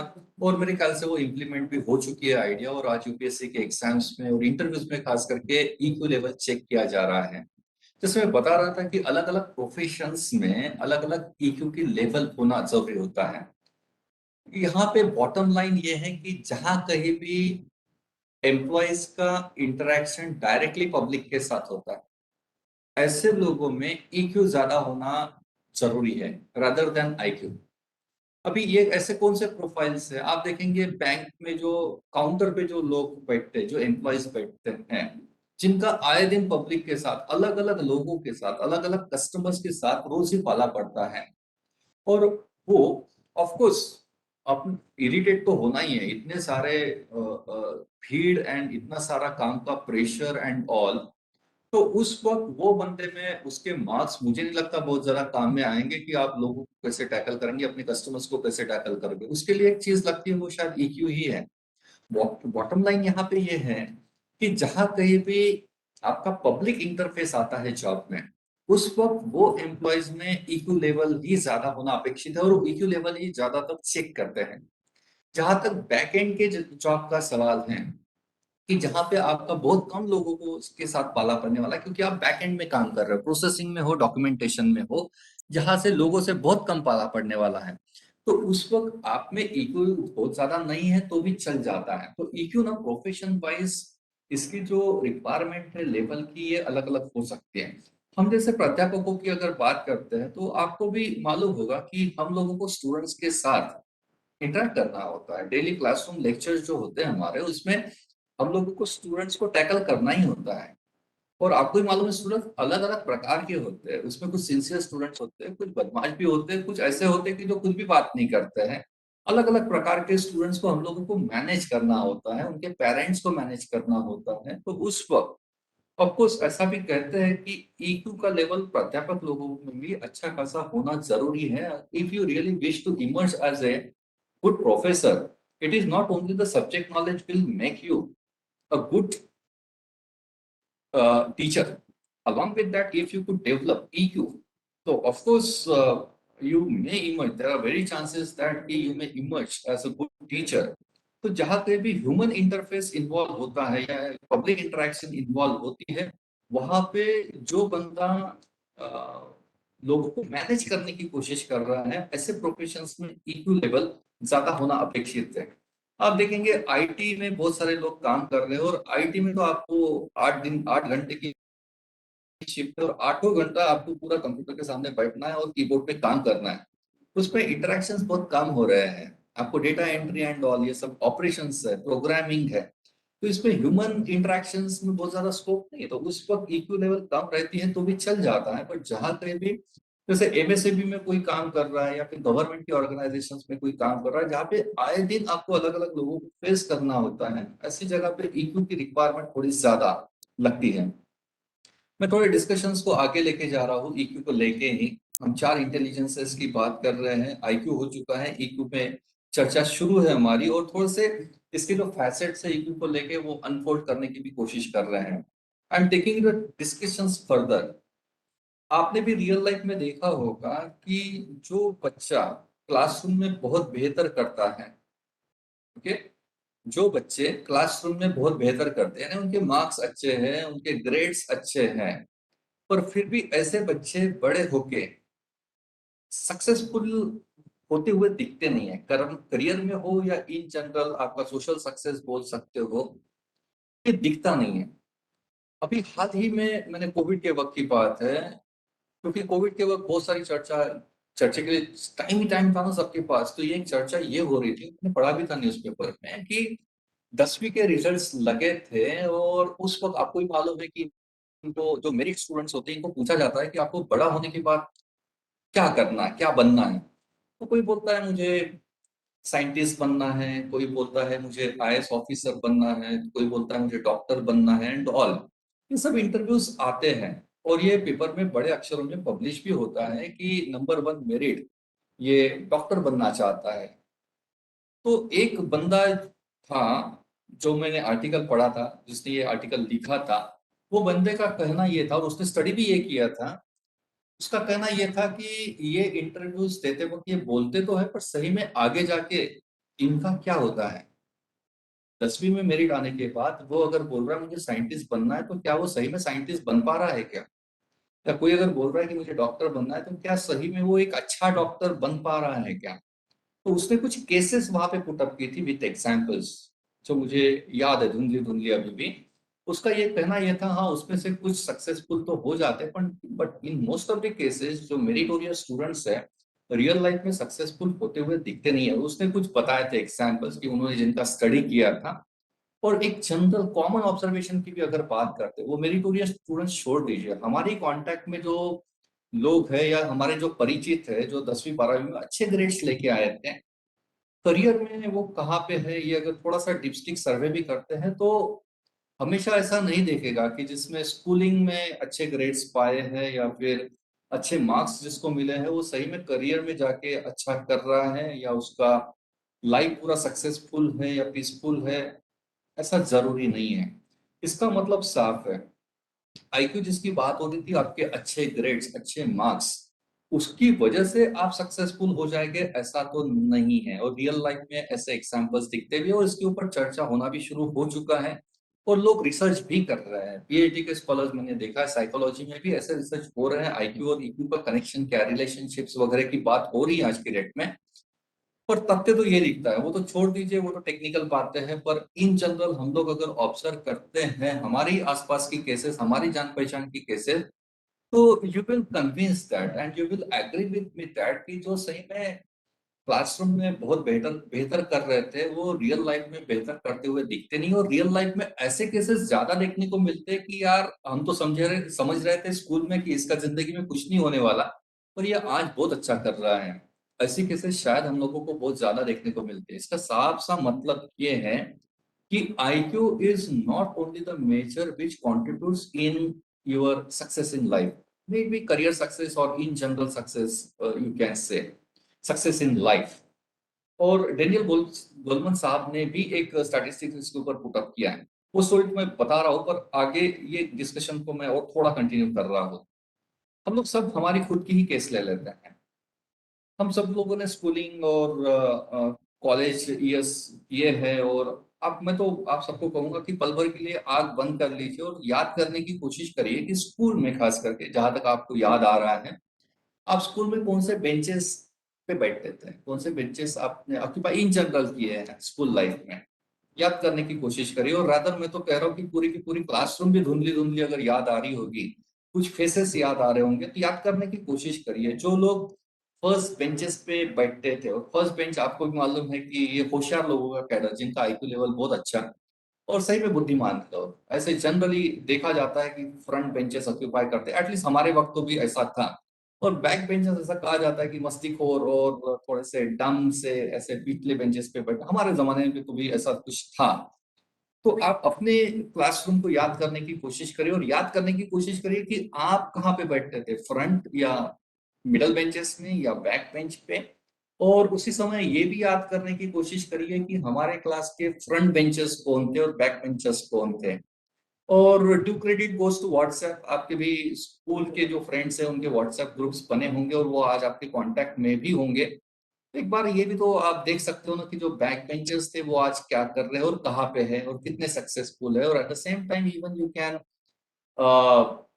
Consider your first benchers, कि जो सबसे बुद्धिमान लोग थे हमारे क्लासरूम के, टॉप 3 टॉप 5 में रहने वाले स्टूडेंट्स, वो भी आपके कांटेक्ट में होंगे। तो थोड़ा सा चेक करिए आप, तो आपको जो मैं बोल रहा हूँ वो शायद रियलाइज हो जाएगा। ऐसा जरूरी नहीं है कि जो बैक बेंचेस पे थे वो सब के सब जो है वो अच्छा नहीं कर रहे लाइफ में।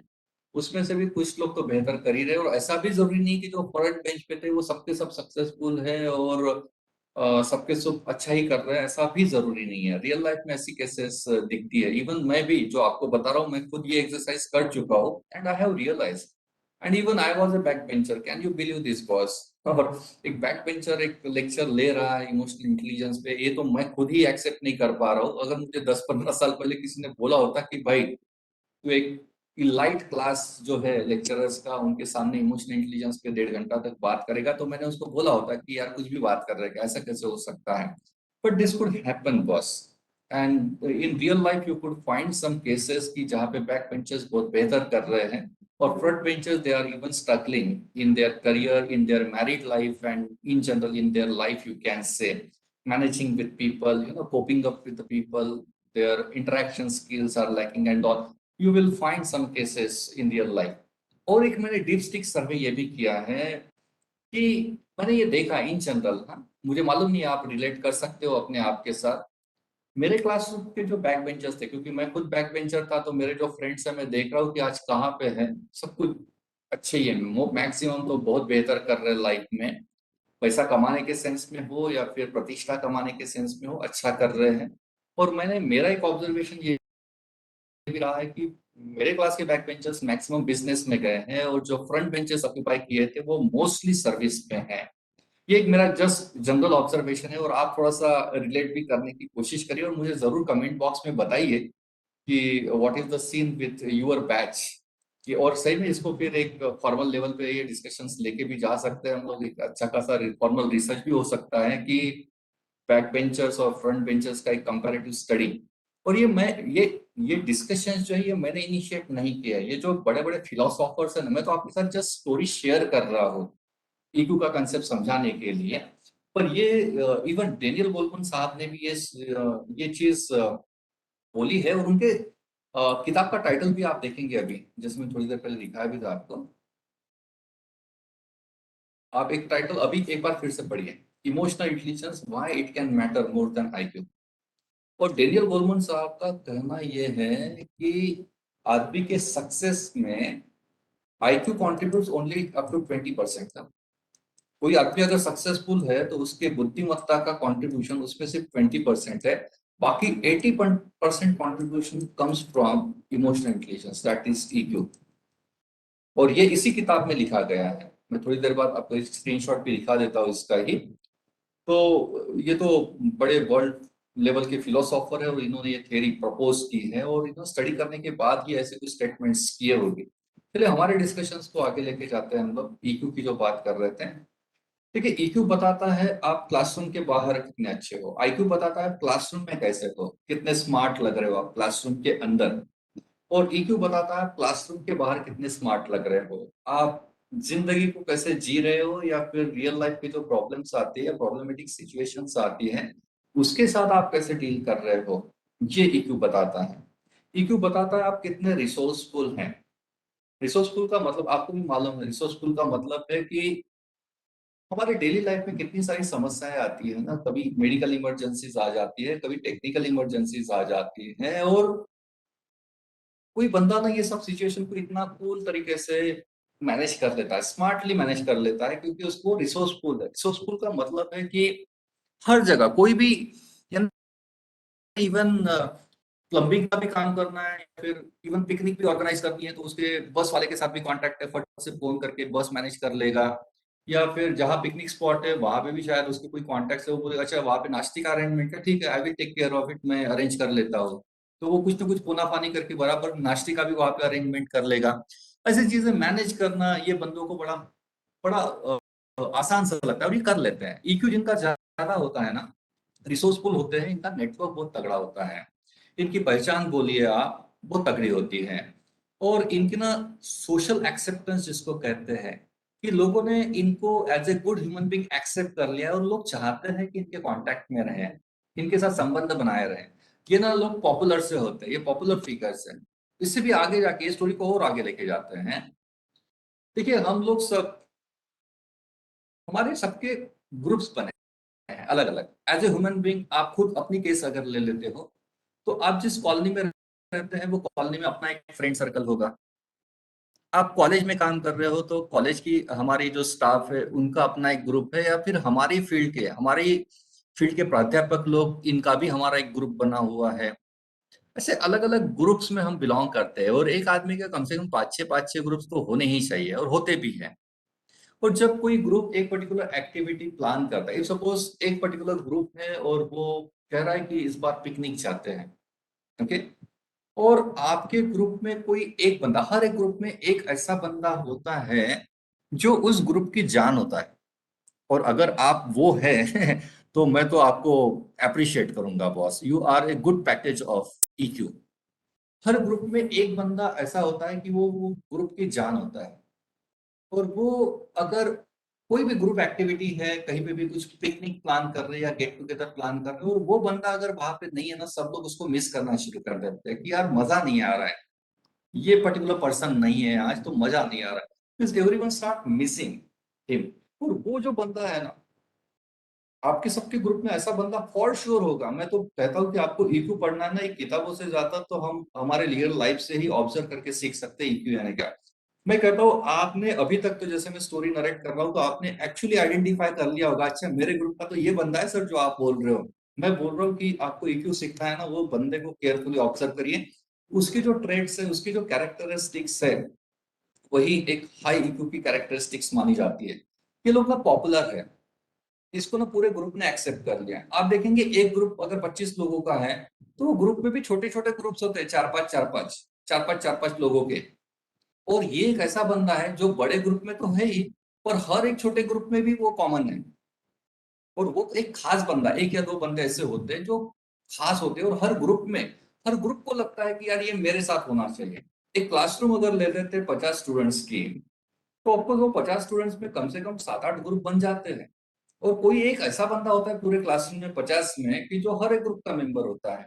और मुझे लगता है वही एक चलता फिरता ईक्यू का पैकेज है, और वो बंदा पॉपुलर होने का, या उसको हर ग्रुप में एक्सेप्टेंस मिलने का, या हर ग्रुप उसको लाइक कर रहा है, हर एक इंडिविजुअल उसको लाइक करने के जो कारण है वो उसके पर्सनालिटी में है। और वो पर्सनालिटी के जो ट्रेड्स है ना, मैं कह रहा हूँ उसमें ईक्यू का कंट्रीब्यूशन ज्यादा है, आईक्यू का नहीं। जरूरी नहीं कि उसके ग्रेड्स बहुत अच्छे इसलिए उसको सब ग्रुप में बुला रहे हैं, नो वे बॉस। ये सब चीजें तो देखी भी नहीं जाती है। जब हम लोग ह्यूमन इंटरेक्शन की बात करते हैं, सोशल इंटरेक्शंस की बात करते हैं, तो उस वक्त उस बंदे में क्या ऐसा खास होगा? ऑफ कोर्स यार, वो that particular fellow gel with the other person very well, quickly उसका माइंडसेट पढ़ लेता है। वो आज नाराज है क्या, यहाँ से बात करेगा, क्योंकि उसको आपने कुछ बताया भी नहीं, पर ही कैन मेक सेंस कि यार आज तो ठीक मूड में बात नहीं है। He can read body language ना, वो लोगों को बिना बोले ही समझ सकता है, और किसको क्या चाहिए किस पर्टिकुलर मोमेंट पे, ये सब वो उसको समझता है। Eight the same time help करने के लिए सबसे पहले वो आगे रहेगा शायद, और खुशी के मोमेंट में भी आपको लगता है कि वो हमारे साथ होना चाहिए। तो एक चलता फिरता पैकेज। और भी आप कैरेक्टरिस्टिक लिस्ट आउट कर सकते हो, मैं तो बोलता हूँ यही आपका होमवर्क होगा शायद, कि आपने अभी तक वो बंदे तो आइडेंटिफाई कर लिए होंगे आपके ग्रुप्स के, और उनको जो अगर ऑब्जर्व करते तो मैं कहता हूँ वही हमारे एक चलते फिरते ईक्यू के पैकेज हैं। देखिए, EQ जो है, EQ makes someone to be able to maintain peace with others, कि लोगों के साथ एडजस्ट हो जाना, या जल्दी से चलो जम जाना किसी के साथ। हम लोग जो बोलते हैं ना कि कुछ लोग, यानी 8-8 10-10 दिन इंटरेक्शन होने के बाद भी वो वेवलेंथ ही नहीं जुड़ पाती, पर ये एक ऐसा बंदा है कि जिसकी वेवलेंथ हर किसी के साथ जमती है, अलग अलग लोगों के साथ, अलग अलग लेवल के लोगों के साथ। चपरासी से भी उसकी उतनी बनती है जितनी उसके बॉस के साथ बनती है। मेल और फीमेल दोनों प्रकार के कलीग के साथ उसका इक्वली जम जाता है। तो मुझे लगता है वो एक बंदा अच्छा खासा IQ का पैकेज है।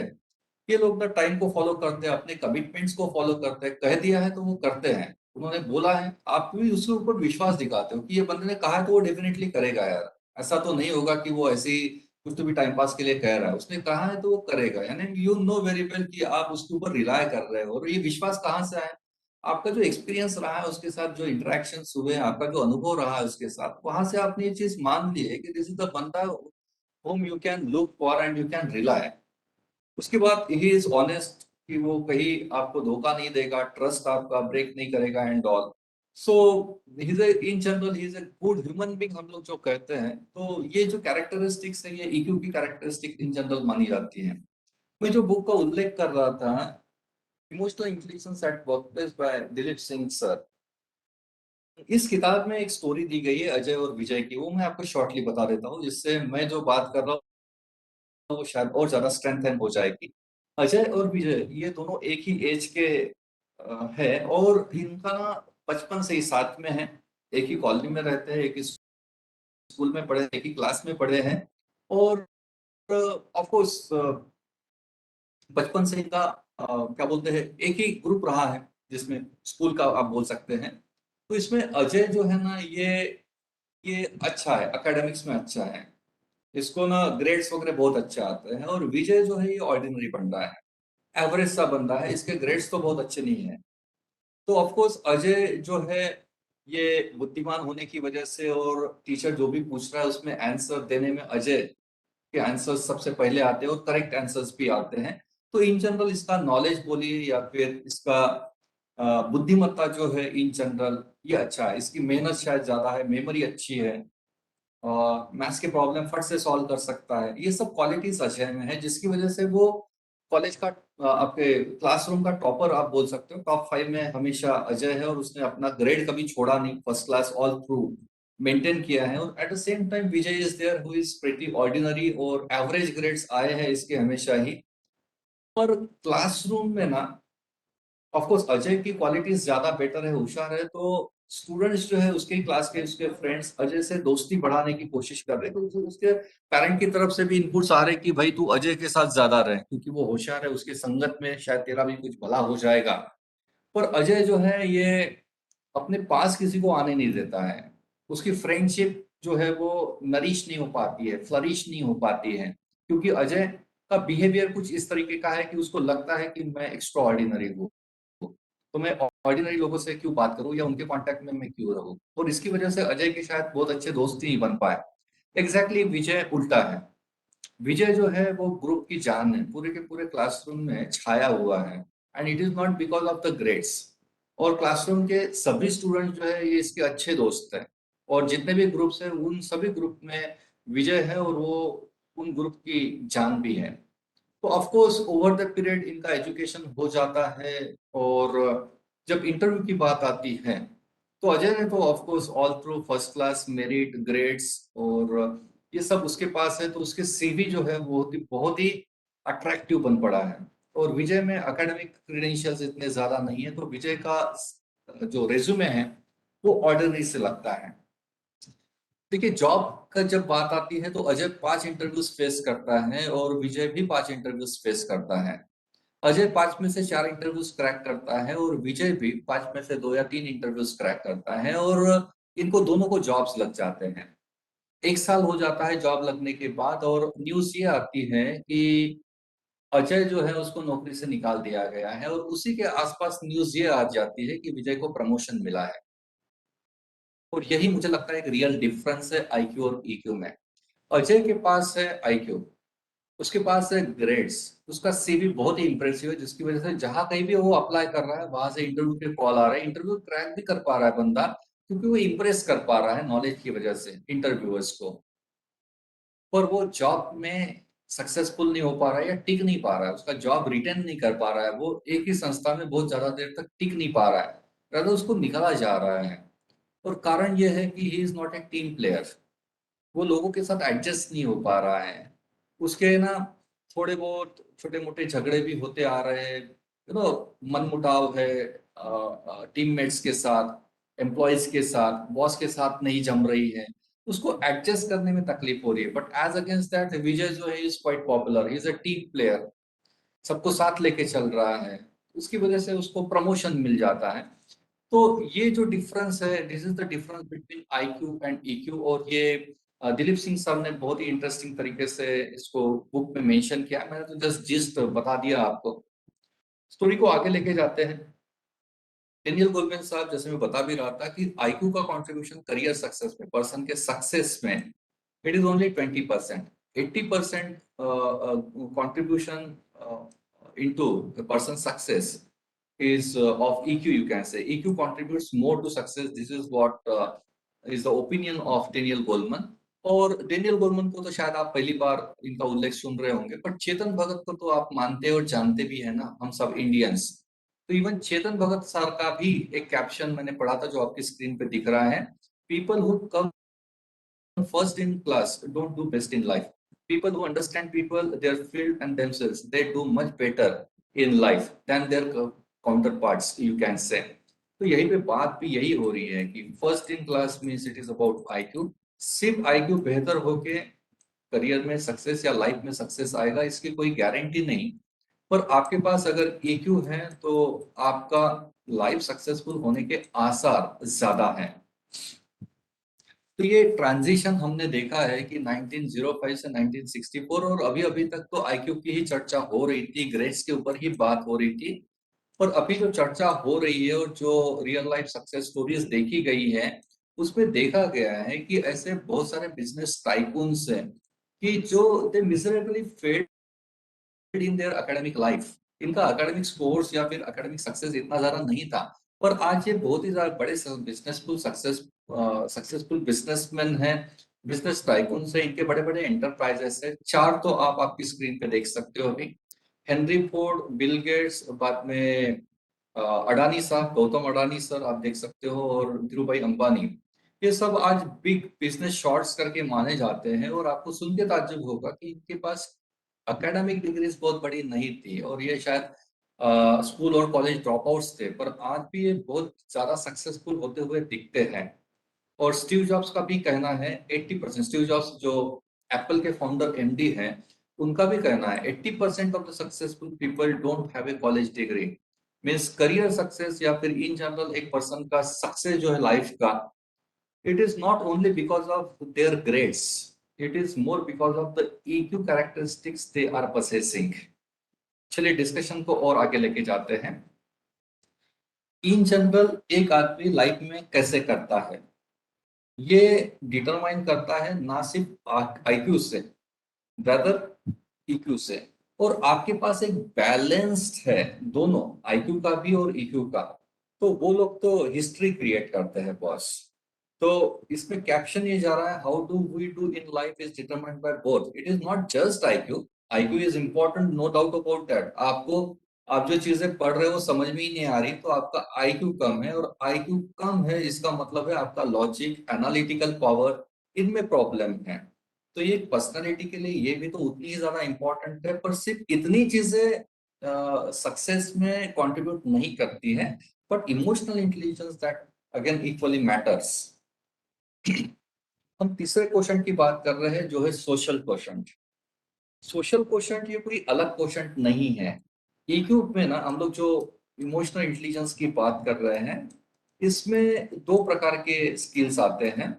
The first one is how do sorry how do you manage yourself.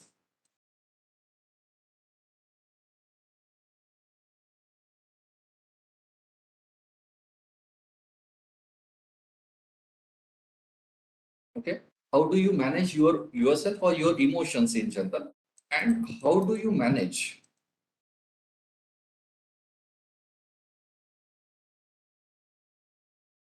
the people in contact with you। आपका जिनसे रोज ही पाला पड़ता है वो लोगों को आप कैसे टैकल करते हो, ये दो सेट्स आते हैं। ये जो पहला सेट है कि आप अपने आप को कैसे मैनेज, अपने आप को कैसे, यानी कि अपने आप को मैनेज करना मीन्स आपको गुस्सा अगर आ रहा है तो आप वो गुस्से को कैसे कंट्रोल कर रहे हैं। आप इवन बहुत खुश भी हैं तो वो खुशी में क्या आप कोई गलत कदम तो नहीं उठा रहे हो। आप अगर स्ट्रेस्ड है, नर्वस है, तो उस सिचुएशन को आप कैसे टैकल कर रहे हो। ये सब चीजों को हम कहते हैं सेल्फ मैनेजमेंट, और इसको हम कहते हैं इंट्रा पर्सनल स्किल। इंट्रापर्सनल या इसको हम कहते हैं सेल्फ मैनेजमेंट, और इसको कहते हैं हम लोग इंटरपर्सनल स्किल। तो ईक्यू में दोनों चीजें आती है, how do you manage yourself and how do you manage the people in your contact. तो it is interpersonal skills. Okay, अभी जो मैं बात कर रहा था, SQ, social quotient. Social quotient is more about this, कि हम लोग तो ह्यूमन बींग्स है और सोसाइटी में, ग्रुप्स में हम लोग इंटरेक्ट करते ही हैं रोज ही। तो उस वक्त हमारी इंटरपर्सनल स्किल्स जो है, इसी को एसक्यू माना गया है, the social quotient. Social quotient makes people to be able to build network of friends and maintain it over a period of time. कि आपके कॉन्टैक्ट्स कितने लेवल पे हैं, कितने लोगों से हैं, और वो कॉन्ट्रैक्ट की स्ट्रेंथ या मैग्नीट्यूड कितनी है, और how enduring this relationship is, ये मैटर करता है। It is more about your popularity, your social acceptance, you can से, कि सोसाइटी ने, आप जिस ग्रुप्स में रहते हो, आप जो स्टाफ के साथ काम कर रहे हो, वो स्टाफ ने आपको कितनी हद तक एक्सेप्ट कर लिया है as a group member, you can say. या फिर आप जिस सोसाइटी में रहते हो, सोसाइटी में आपको कितना एक्सेप्टेंस है, आपकी लाइकेबिलिटी कितनी है, आपकी पॉपुलैरिटी कितनी है। और ये जितना ज्यादा आपका होगा, उस हम कहेंगे कि हमारा एसक्यू लेवल ज्यादा बेटर है। So SQ is more about your social quotient. आपकी स्क्रीन पे आपने शायद मूवी अभी तक गेस कर ली होगी। ये ये दिल चाहता है नाम की एक मूवी आई थी, जिसका ये एक सीन आपकी स्क्रीन पे अभी दिखा रहा है, मैं दिखा रहा हूँ। और ये इंटरवल के ठीक पहले का ये सीन है, और ये सीन खत्म होता है और फिर इंटरवल होता है, और इसके बाद, इंटरवल के बाद कुछ और ही मूवी कुछ और डायरेक्शन में निकल जाती है।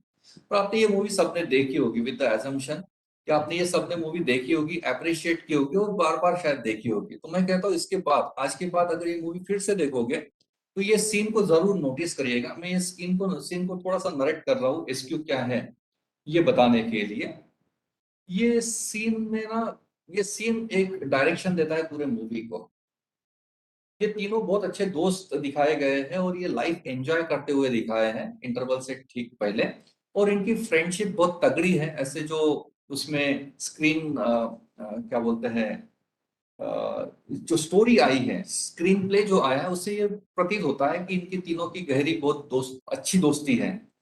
और ये सीन में कुछ ऐसा हो जाता है कि आमिर खान, मैं वो डायलॉग मुझे मालूम है पर मैं नहीं बोल रहा हूँ, मैं तो बोलता हूँ बेटर आप यूट्यूब पे सीन देख लीजिएगा।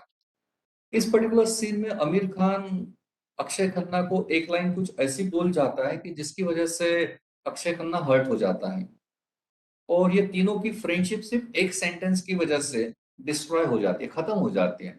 इतनी एंड्योरिंग फ्रेंडशिप, इतनी तगड़ी फ्रेंडशिप सिर्फ एक वाक्य की वजह से खत्म हो जाती है। और वो आखिर में फिर मिलते हैं, ऑफ कोर्स वो कुछ मेडिकल इमरजेंसीज की वजह से ये फिर से रीयूनाइट होते हैं, that is a different story. पर एक एक पर्टिकुलर लाइन की वजह से इनकी फ्रेंडशिप में दरार तो आ जाती है, एक अच्छे खासे लंबे समय के लिए। और ये सीन से ही पता चल जाता है आपका सोशल इंटेलिजेंस, आपका सोशल कोशंट जो है, वो कितना ज्यादा मैटर करता है जब हम हमारे दोस्तों से, हमारे रिलेटिव से, या इन जनरल पब्लिक से जब इंटरेक्ट करते हैं। देखिए, सोशल कोशंट में ऐसा भी कहा गया है कि आपकी फ्रेंडशिप कितनी भी तगड़ी क्यों ना हो, you can't take the person for granted boss, and Aamir Khan has taken Akshay Kunna for granted, और वो एक लाइन ऐसी बोल जाता है कि जिसकी वजह से इनकी फ्रेंडशिप खत्म हो जाती है। और उसमें आपकी जो रिलेशनशिप्स है, हर एक रिलेशनशिप, हमारी बहन भाई की हो, या फिर हस्बैंड वाइफ की हो, या फिर फादर चाइल्ड करके हो, या मदर चाइल्ड हो, या फिर हम कलीग्स है, या फिर फ्रेंड्स है, ये अलग अलग प्रकार के रिलेशनशिप्स में हैं हम। और एसक्यू तो उसका ज्यादा मुझे लगता है कि जिसको ये रिलेशनशिप की लिमिट्स मालूम है। हर एक रिलेशनशिप की हद होती है, वो हद अगर ब्रीच हो जाती है ना, तो एक एंड्यूरिंग रिलेशनशिप में भी दरार आ जाती है। और ये सीन में एक्चुअली वही होता है कि आमिर खान एक सेंटेंस ऐसा बोल जाता है कि जिसमें वो शायद भूल जाता है कि हम फ्रेंड्स हैं, बहुत अच्छे फ्रेंड्स हैं, पर आप फ्रेंडशिप में कुछ भी नहीं कह सकते हैं। उसकी एक लिमिट होती है, और जिसको ये अंडरस्टैंडिंग आया है कि रिलेशनशिप की हदें क्या है, उसका सोशल पोर्शन जो है वो ज्यादा माना जाता है। ये तो एक पहलू बता रहा हूं मैं, it is itself subject in itself, you can से। मैं तो जस्ट थोड़े से ग्लिम्सेस दे रहा हूँ आपको, सॉफ्ट स्किल से संबंधित या फिर इमोशनल, और जो जितने भी क्वेश्चंस हैं जिसका हमारे साथ रोज की लाइफ में लेन देन होता है, सिर्फ मैं ग्लिम्सेस देने की कोशिश कर। समराइज करने की कोशिश करते हैं 3 क्वेश्चंस को। हमने आईक्यू की बात की, जो बताता है हमारा माइंड का पावर कितना तगड़ा है, हम कितने इंटेलेक्चुअल हैं, हमारी मेमोरी कितनी अच्छी है, हम न्यूमेरिकली कितना अच्छा है, हम नंबर क्रंचिंग कितनी आसानी से कर सकते हैं, चीजों को कितना आसानी से मेमोराइज कर सकते हैं, हम लोग कितने लॉजिकली बात कर सकते हैं, हमारा रैशनल कैसा है, हमारा थिंकिंग कैसा है, ये बताता है ईक्यू, सॉरी आईक्यू। ईक्यू बताता है हमारा इन जनरल कैरेक्टर, और एसक्यू बताता है हमारा फेम, हमारा सोशल एक्सेप्टेंस, लाइकेबिलिटी, आपकी पॉपुलैरिटी, आपका नेटवर्किंग यू कैन से। और ये तीनों के बाद और एक चौथा आ जाता है जिसको हम एक कंटेम्पररी मेजर मानते हैं, जो है एडवर्सिटी क्वोशंट। और आप देख रहे हैं मैंने बुक का स्क्रीनशॉट लिया है यहाँ पे, यानी एडवर्सिटी क्वोशंट को लेके बुक भी लिखी गई है, और ये कंसेप्ट कंटेम्पररी माना जाता है। ये क्या है समझाने की कोशिश करता हूँ क्विकली। मैं कुछ स्टैटिस्टिक्स आपके साथ शेयर कर रहा हूँ। इंडिया में जो सुसाइड्स हुए हैं पिछले कुछ सालों में, ये ना मैं रेफरेंस के साथ बात कर रहा हूँ। आपको मालूम है, अगर आप हितवाद पढ़ते होंगे तो हितवाद में हर संडे को एक सप्लीमेंट आती है, अ, मेरे ख्याल से फोरम नाम से एक सप्लीमेंट आती है हर संडे को। और उसमें ना बहुत अच्छे आर्टिकल्स आते हैं, और मुझे तो आदत है वो सब आर्टिकल्स पढ़ने की। तो बीच में मैंने, ये थोड़ी पुरानी बात है, शायद 5-6 साल तो फॉर श्योर हो गए होंगे ये सप्लीमेंट को पढ़ के। हाँ, इनसाइड, करेक्ट पल्लवी जी। अ, इसमें एक आर्टिकल आया था, और वो आर्टिकल एक कवर पेज पे था वो इनसाइड सप्लीमेंट के, और उसका कैप्शन था white collar criminals in India. I was so aghast कि यार ऐसी भी कोई टर्म है, व्हाइट कॉलर क्रिमिनल्स। और मैंने वो आर्टिकल पढ़ लिया, और वन सिटिंग में पूरा का पूरा आर्टिकल पढ़ लिया, and I was so stunned.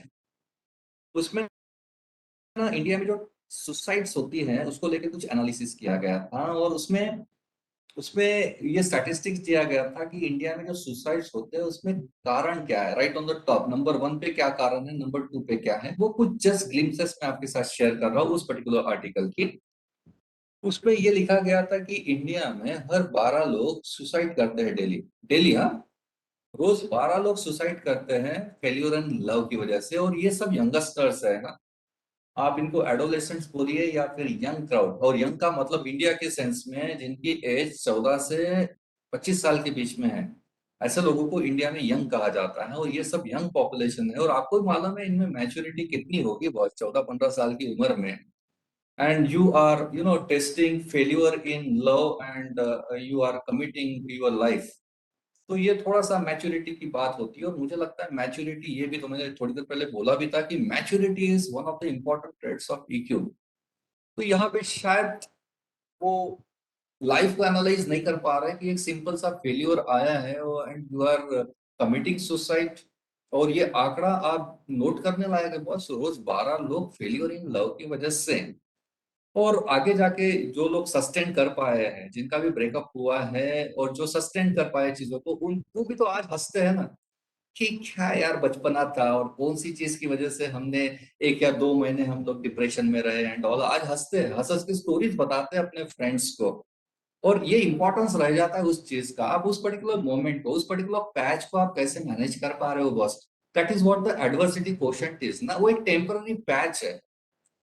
आपका love, failure in love is a temporary patch ना, that is not the only life ना, that is one of the parts of life. और वो quite natural, it is quite natural, yeah, nothing wrong about it, but how do you manage that particular thing? That's a simple patch or a bad phase of your life, and if you could sustain that particular temporary phase, you could do even better first, even you could get better mates for you subsequently।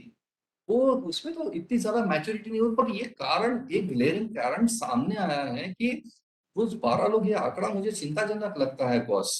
तो of course ये EQ ही एक कारण लगता है कि ये tendencies develop होती है कि आप ठीक से एनालाइज नहीं कर पा रहे हो शायद लाइफ को। उसके बाद का आंकड़ा दिया है, ये है मैरिड लोगों का। 7 married people in India, 7 married people commit suicide daily as they fail to maintain healthy relationship with their life partners। फिर से आंकड़ा चौंका देने वाला है बॉस कि मैरिज होने के बाद वो आप टिका नहीं पा रहे हो, और इवन टिकाने के बाद भी आप उसमें हेल्दी रिलेशनशिप मेंटेन नहीं कर पा रहे हो। तो कॉन्ज्यूगेट रिलेशनशिप हम जिसको कहते हैं, मेंटेन नहीं कर पा रहे हो, उसका कारण शायद आपका ग्रेड्स वगैरह कहाँ काम में आते हैं बॉस यहाँ पे। तो यहाँ पे आपकी अंडरस्टैंडिंग आपके पार्टनर्स के साथ कैसी है, ये तो पूरा इक्यू वाला ही काम बन जाता है कि हाउ लाइटली और how seriously you take those particular issues और those particular tips you can say. जो टेल्ट्रम्स होते हैं डेली लाइफ में होते ही है, सबके घर में ही होते हैं, no doubt about that, but how seriously and how lightly you take and how do you manage those particular moments in your daily life. EQ is all about that, boss. It is more about the maturity with which you are actually managing those particular tricky situations or tense situations in general, you can say. Real life में आपको दिखता भी होगा कि यार married ऐसे couples भी देखने को मिलते हैं कि एक छत के नीचे मालूम नहीं कितने सालों से रह रहे, पर आपस में सिर्फ काम के पर्पस के लिए बात हो रही है। तो ऑफकोर्स कुछ ना कुछ तो प्रॉब्लम होगा। तो क्या ये ग्रेड्स में प्रॉब्लम है उनके कि मार्क्स अच्छे नहीं आए थे? नो डाउट बॉस, ये तो ईक्यू वाली चर्चा यहाँ से शुरू होती है और ईक्यू के एप्लीकेशंस रियल लाइफ में ज्यादा लगते हैं। और आंकड़ा थोड़ा आगे लेके जाते हैं, 5 लोग सुसाइड कमिट करते हैं अनएम्प्लॉयमेंट की वजह से। और आज मैं तो ट्रेनिंग एंड प्लेसमेंट ऑफिसर हूँ, मेरे तो आए दिन कॉर्पोरेट के जो एचआर रिक्रूटर्स है उनके साथ कॉन्टेक्ट होते रहते हैं। उनका कहना तो कुछ और ही है, उनकी स्टोरी अलग है। वो कहते हैं कि साहब जॉब्स है, ढंग के लोग ही नहीं मिल रहे हैं, और यहाँ पे लोग बोल रहे हैं कि जॉब नहीं मिल रही इसलिए सुसाइड कर रहा हूँ। यार कहीं ना कहीं तो प्रॉब्लम है बॉस आपके थिंकिंग में या फिर आपकी हरकतों में, कि जिसकी वजह से आप फ्रस्ट्रेट हो रहे हो और ऐसी एक्सट्रीम स्टेप ले रहे हो। क्यों ना किसी एक जानकार आदमी के साथ बात कर लेनी चाहिए कि इस सिचुएशन को कैसे टैकल करनी चाहिए। और unemployment is not the problem, skill development is the problem boss. कि आज कॉर्पोरेट बोल रहा है कि हमारे पास जॉब्स है और वो परफॉर्म करने के लिए ढंग के लोग नहीं मिल रहे, कैपेबल लोग नहीं मिल रहे, स्किल्ड मैन पावर की चर्चा तो ऊपर के लेवल तक हो रही है boss. And if you know this and even if you are not actually taking efforts to upgrade your skills, जो वर्जन बाय बर्थ मिला है उसी वर्जन के साथ हम इंटरव्यू फेस नहीं कर सकते। आपको अपग्रेडेड वर्जन के साथ ही इंटरव्यू में जाना होगा। और ये बात अगर यूथ को समझानी पड़ रही है तो ये थोड़ा सा चिंताजनक विषय लगता है बॉस। रोज 5 लोग अगर अनएम्प्लॉयमेंट की वजह से सुसाइड कर रहे हैं तो there is a serious problem. और जैसे मैं बता भी रहा था कि उसका कैप्शन ही था कि व्हाइट कॉलर क्रिमिनल्स, और ये आंकड़ा तो और भी ज्यादा चिंताजनक है। और उसमें स्टैटिस्टिक्स दिया है कि व्हाइट कॉलर क्रिमिनल्स का मतलब है कि ये लोग कोई ना कोई सीरियस क्राइम में इन्वॉल्व है, ऐसे लोग जो पढ़े लिखे लोग हैं। और इंडिया में भी बहुत सारी ऐसी केसेस हुई है, आपने शायद तलवार केस के बारे में सुना होगा, कि जहाँ पे हाई प्रोफाइल सब फैमिलीज थी, पढ़े लिखे लोग थे, समझदार थे, लाइफ में सेटल थे, पैसों की कमी नहीं, और फिर भी छोटी मोटी कुछ क्राइम्स में इन्वॉल्व है। उसी आर्टिकल में मैंने देखा है कि एक सॉफ्टवेयर इंजीनियर था जिसका इंटरव्यू बंदे ने जाके वो जेल में लिया था। और उसका कहना ये था, software engineer, he was in jail. उसका कहना ये था कि यार काश मैंने उस पर्टिकुलर मोमेंट को संभाल लिया होता तो लाइफ शायद बेटर हो गई होती। मैं थोड़ी बाय बर्थ थोड़ी ना क्रिमिनल हो रही, आप ये मेरा हैबिचुअल बिजनेस थोड़ी ना है कि मैं कोई क्राइम करते जाओ या चोरी डक ये सब करते जाओ। ये तो बस वो एक लाइफ में ऐसा कुछ घटना हो गई और वो पर्टिकुलर मोमेंट को शायद मैं ठीक से मैनेज नहीं कर पाया। Managing that particular tense moment, this is what the EQ is all about boss. तो हम लोग AQ की जो बात कर रहे थे, एडवर्सिटी क्वोशंट, मेरे पास 5 मिनट है सिर्फ, इसको मैं कंप्लीट कर लेता हूँ and then we will open up the session for question answer. So AQ is more about how do you manage the bad patches in your life. सबके लाइफ में अप्स एंड डाउन आते हैं, या अच्छे patches या bad patches सबके life में आना आना ही है। इट इज मोर अबाउट कि आप उन बैड पैचेस को कैसे मैनेज करते हो। हाल ही में जैसे मैं ट्रेनिंग एंड प्लेसमेंट ऑफिसर हूँ, मेरे पास एक स्टूडेंट बीच में आई थी जिसने एक अमेरिका की कोई मल्टीनेशनल कंपनी है वहां पे अप्लाई किया था, और उन्होंने एक लंबा चौड़ा फॉर्म भेजा था। और उनका कहना था कि ये फॉर्म फिलअप करके आप हमें भेजिए, उसके बाद हम डिसाइड करेंगे कि आपको इंटरव्यू के लिए बुलाना है कि नहीं बुलाना है। Interview call was largely depend on that particular form. That form is actually considered as an application blank. और एक 4 से 5 पेजेस का वो फॉर्म था, और वो उसमें कुछ ऐसे हेड्स थे, ऑफकोर्स आपका नाम, क्वालिफिकेशंस, आपका एक्सपीरियंस, ये सब प्रोजेक्ट्स आपने क्या किया, ये सब जो इन्फॉर्मेशन जनरली लगती है वो तो थी ही। पर वो फॉर्म मैंने केयरफुली पढ़ा, उसमें कुछ ऐसी चीजें मैंने देखी कि जहां पे एक क्वेश्चन में मुझे जो अभी याद आ रहा है, वो लड़की उसी के लिए मेरे पास आई थी कि सर ये 2 क्वेश्चन में समझ में नहीं आ रहा क्या लिखूं। तो उसमें ये पूछा गया था कि आपके लाइफ के तीन तीन सबसे वर्स्ट इवेंट बताइए कि जब आप फ्रस्ट्रेट हुए थे। ऐसा ऐसा क्या हुआ? ऐसे कौन से मोमेंट्स थे? 3 कोई भी मोमेंट आपके लाइफ के बताइए। ये पहला क्वेश्चन था। और दूसरे क्वेश्चन में ये पूछा गया था कि आपने ये जो एडवर्सिटीज आई है आपकी लाइफ में, इसको आपने कैसे टैकल किया, वो समझाइए। तो of course with the discussion with that particular candidate मैंने समझा दिया उसको कि क्या लिखना है। और वो वैसे भी थोड़ी सी नर्वस लग रही थी, बुझे बुझे से रहते हैं जो स्टूडेंट्स, उस काइंड की वो थी, इतनी ज्यादा डायनेमिक स्मार्ट नहीं थी। पर उसका कारण भी ये था कि मैंने उससे थोड़ा सा बात की तो मुझे पता चला कि वो लड़की के पिताजी अर्ली एज में ही उसके निकल गए थे। घर की रिस्पॉन्सिबिलिटी बहुत ही अर्ली एज में, टेंडर एज में उसको काम करने पड़ रहे थे, उसकी माँ को काम करना पड़ रहा था, घर चला रहे थे। तो ऐसे और कुछ उसने इवेंट्स बताया तो मैंने बोला यार यही तो सब चीजें लिखना है ना।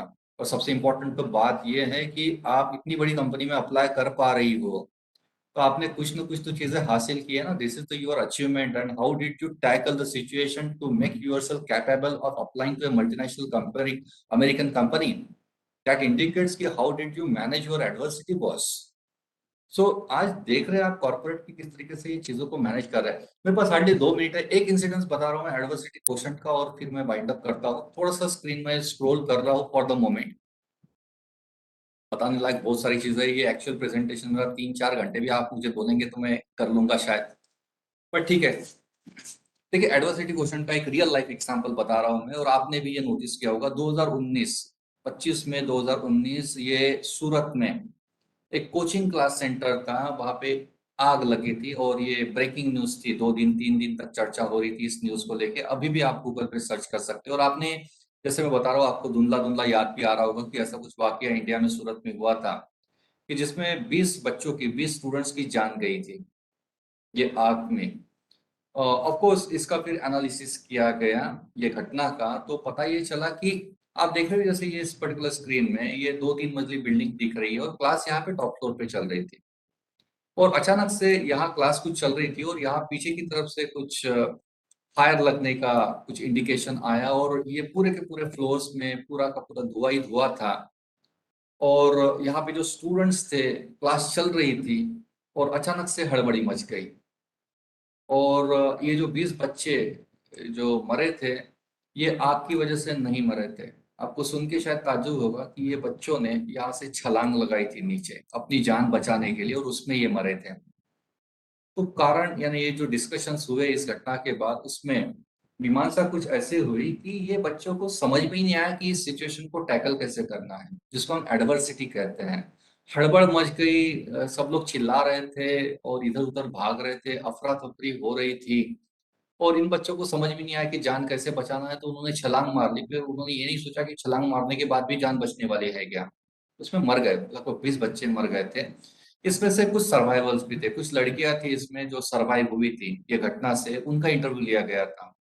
पत्रकारों ने इनको पूछा कि क्या हुआ था, थोड़ा सा बताइए और आप कैसे क्या बच गए जब आपके आपके साथी लोग, लगभग 20 बच्चे मर गए। आप कैसे क्या, आपने कैसे क्या मैनेज किए सिचुएशन को। तो वो लड़कियों ने कहा कि सर अचानक से हड़बड़ी मच गई, चिकन चिल्लाई सब हो रही थी और ये बच्चे भी सोच रहे थे कि कूदू नहीं कूदू, तो एक बच्चे ने छलांग लगाई, बाकी फिर उसको देख के कर रहे थे। और हम 3-4 गर्ल स्टूडेंट्स आपस में थी और हमारे दिमाग में सबसे पहले तो ये आया कि क्लास तो चल रही थी ना अभी तक, सर भी तो अभी तक यहीं पे थे क्लासरूम में। तो हम सब ने ये डिसाइड किया कि सर को ढूंढते, सर कहाँ है और वो जैसा बताएंगे वैसा करेंगे। और हमने देखा, सर को ढूंढा, सर भी बच्चों को रेस्क्यू करने में ही जुड़े हुए थे। और हमने देखा कि सर कुछ बच्चों को लेके एक जो स्लैब जैसा स्ट्रक्चर होता है नीचे, गैलरी के नीचे, वहां पे वो बच्चों को रेस्क्यू करने की कोशिश कर रहे थे। तो हमने सर को आवाज दी और सर ने हमारी आवाज सुन के फिर हमको भी रेस्क्यू कर लिया। तो उस मोमेंट पे हमने यही सोचा कि हमसे जानकार आदमी यहीं पे था तो क्यों ना उसकी हेल्प ले, हमको तो समझ भी नहीं आ रहा क्या करें। और इस मोमेंट को उन्होंने, इस एडवर्सिटी को रादर टैकल तो कर लिया उन्होंने, पर बहुत सारे बच्चों को ये समझ में नहीं आया कि इस सिचुएशन को कैसे टैकल करते हो। और ये आज एक स्किल, एक क्वेश्चन तो माना गया है एडवर्सिटी क्वेश्चन, कि आप अपने बैड पैचेस को कैसे मैनेज करते हैं। आज देखेंगे आप बहुत सारी सेलिब्रिटीज भी डिप्रेशन में गई है, शाहरुख खान, दीपिका पादुकोणे, वरुण धवन, धर्मेंद्र, ये सब बड़ी स्टालवार्ट सेलिब्रिटीज है जो एक जमाने में बुरी तरीके से डिप्रेशन के शिकार थे और आज बहुत ही सक्सेसफुल लाइफ जी रहे हैं, और हम तो बहुत सारे लोगों के रोल मॉडल्स हैं। तो इन्होंने हर एक के लाइफ में बैड पैचेस आते हैं, आप उसको किस तरीके से मैनेज करते हो, it is all about the EQs. So with this example, I am winding up my today's discussions, and if you are having any kind of queries regarding my today's deliberations, I will be very happy to take on your queries if there are any. Preeti madam, over to you. Yes, sir. Friends, any question?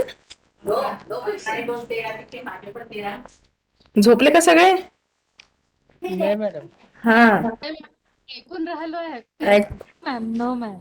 Okay okay. कैसा लगा session? Any feedback? Very nice madam session. Sir से मेरा एक question था. जी पूछिए. Sir ने 4 AQ, IQ, EQ और SQ sir ने बताया है, और सबसे ज़्यादा इम्पोर्टेंस जो है सो EQ क्यों दिया गया है.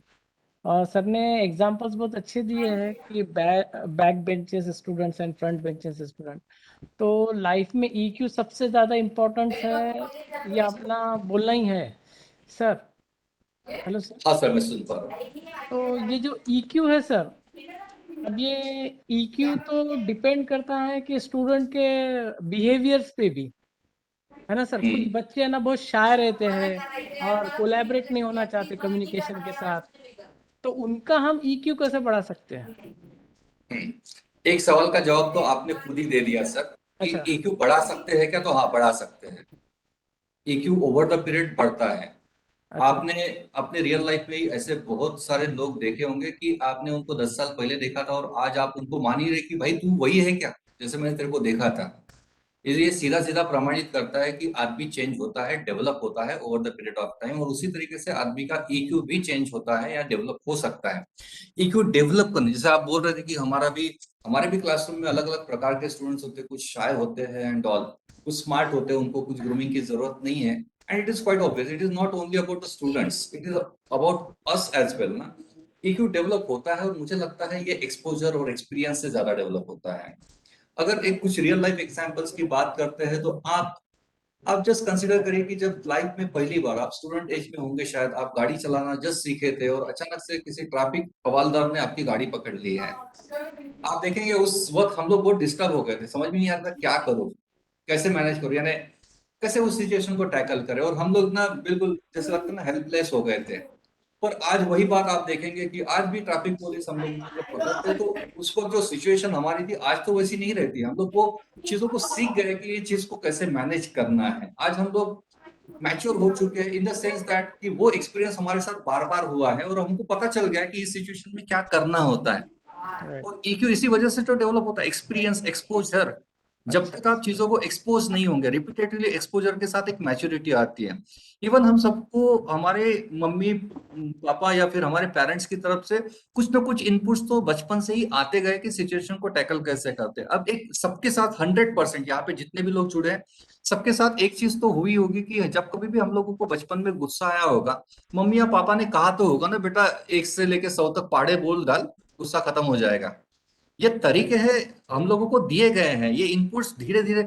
शायद स्कूल में हम लोगों को ये इनपुट्स कम मिले हैं, पर हम लोगों का पाला कितने लोगों के साथ, कैसे लोगों के साथ पड़ा है, वो बहुत ज्यादा हमारी पर्सनालिटी इंप्रूव करने में या निखारने में ज्यादा कंट्रीब्यूट करता है, ऐसा मुझे लगता है. एडवर्सिटीज आपने जितनी ज्यादा देखी होगी ना, उतने आज ज्यादा आप स्टबर्न लगते हो.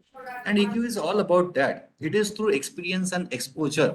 जो बंदा, आप जो बोल रहे हो ना क्लासरूम में शाय है, आप उसको पूछिए ना कि भाई तूने क्या कोशिश की है कि ये शायनेस को मैं ओवरकम करूं. वही अगर सामने आके क्लासरूम में 2 लाइन की पोएम भी बता देता है या एक आध क्वेश्चन का आंसर भी दे देता है ना, उसका कॉन्फिडेंस देखिए सर दूसरी बार.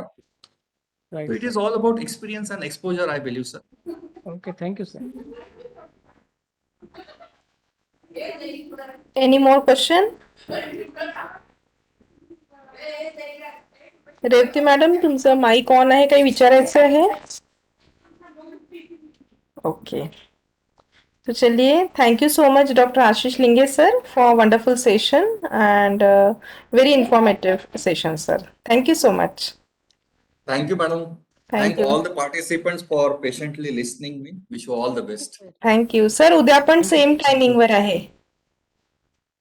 हो मॅडम. उद्या सर आपण सॉफ्टवेअर फॉर रिसर्च घेऊया.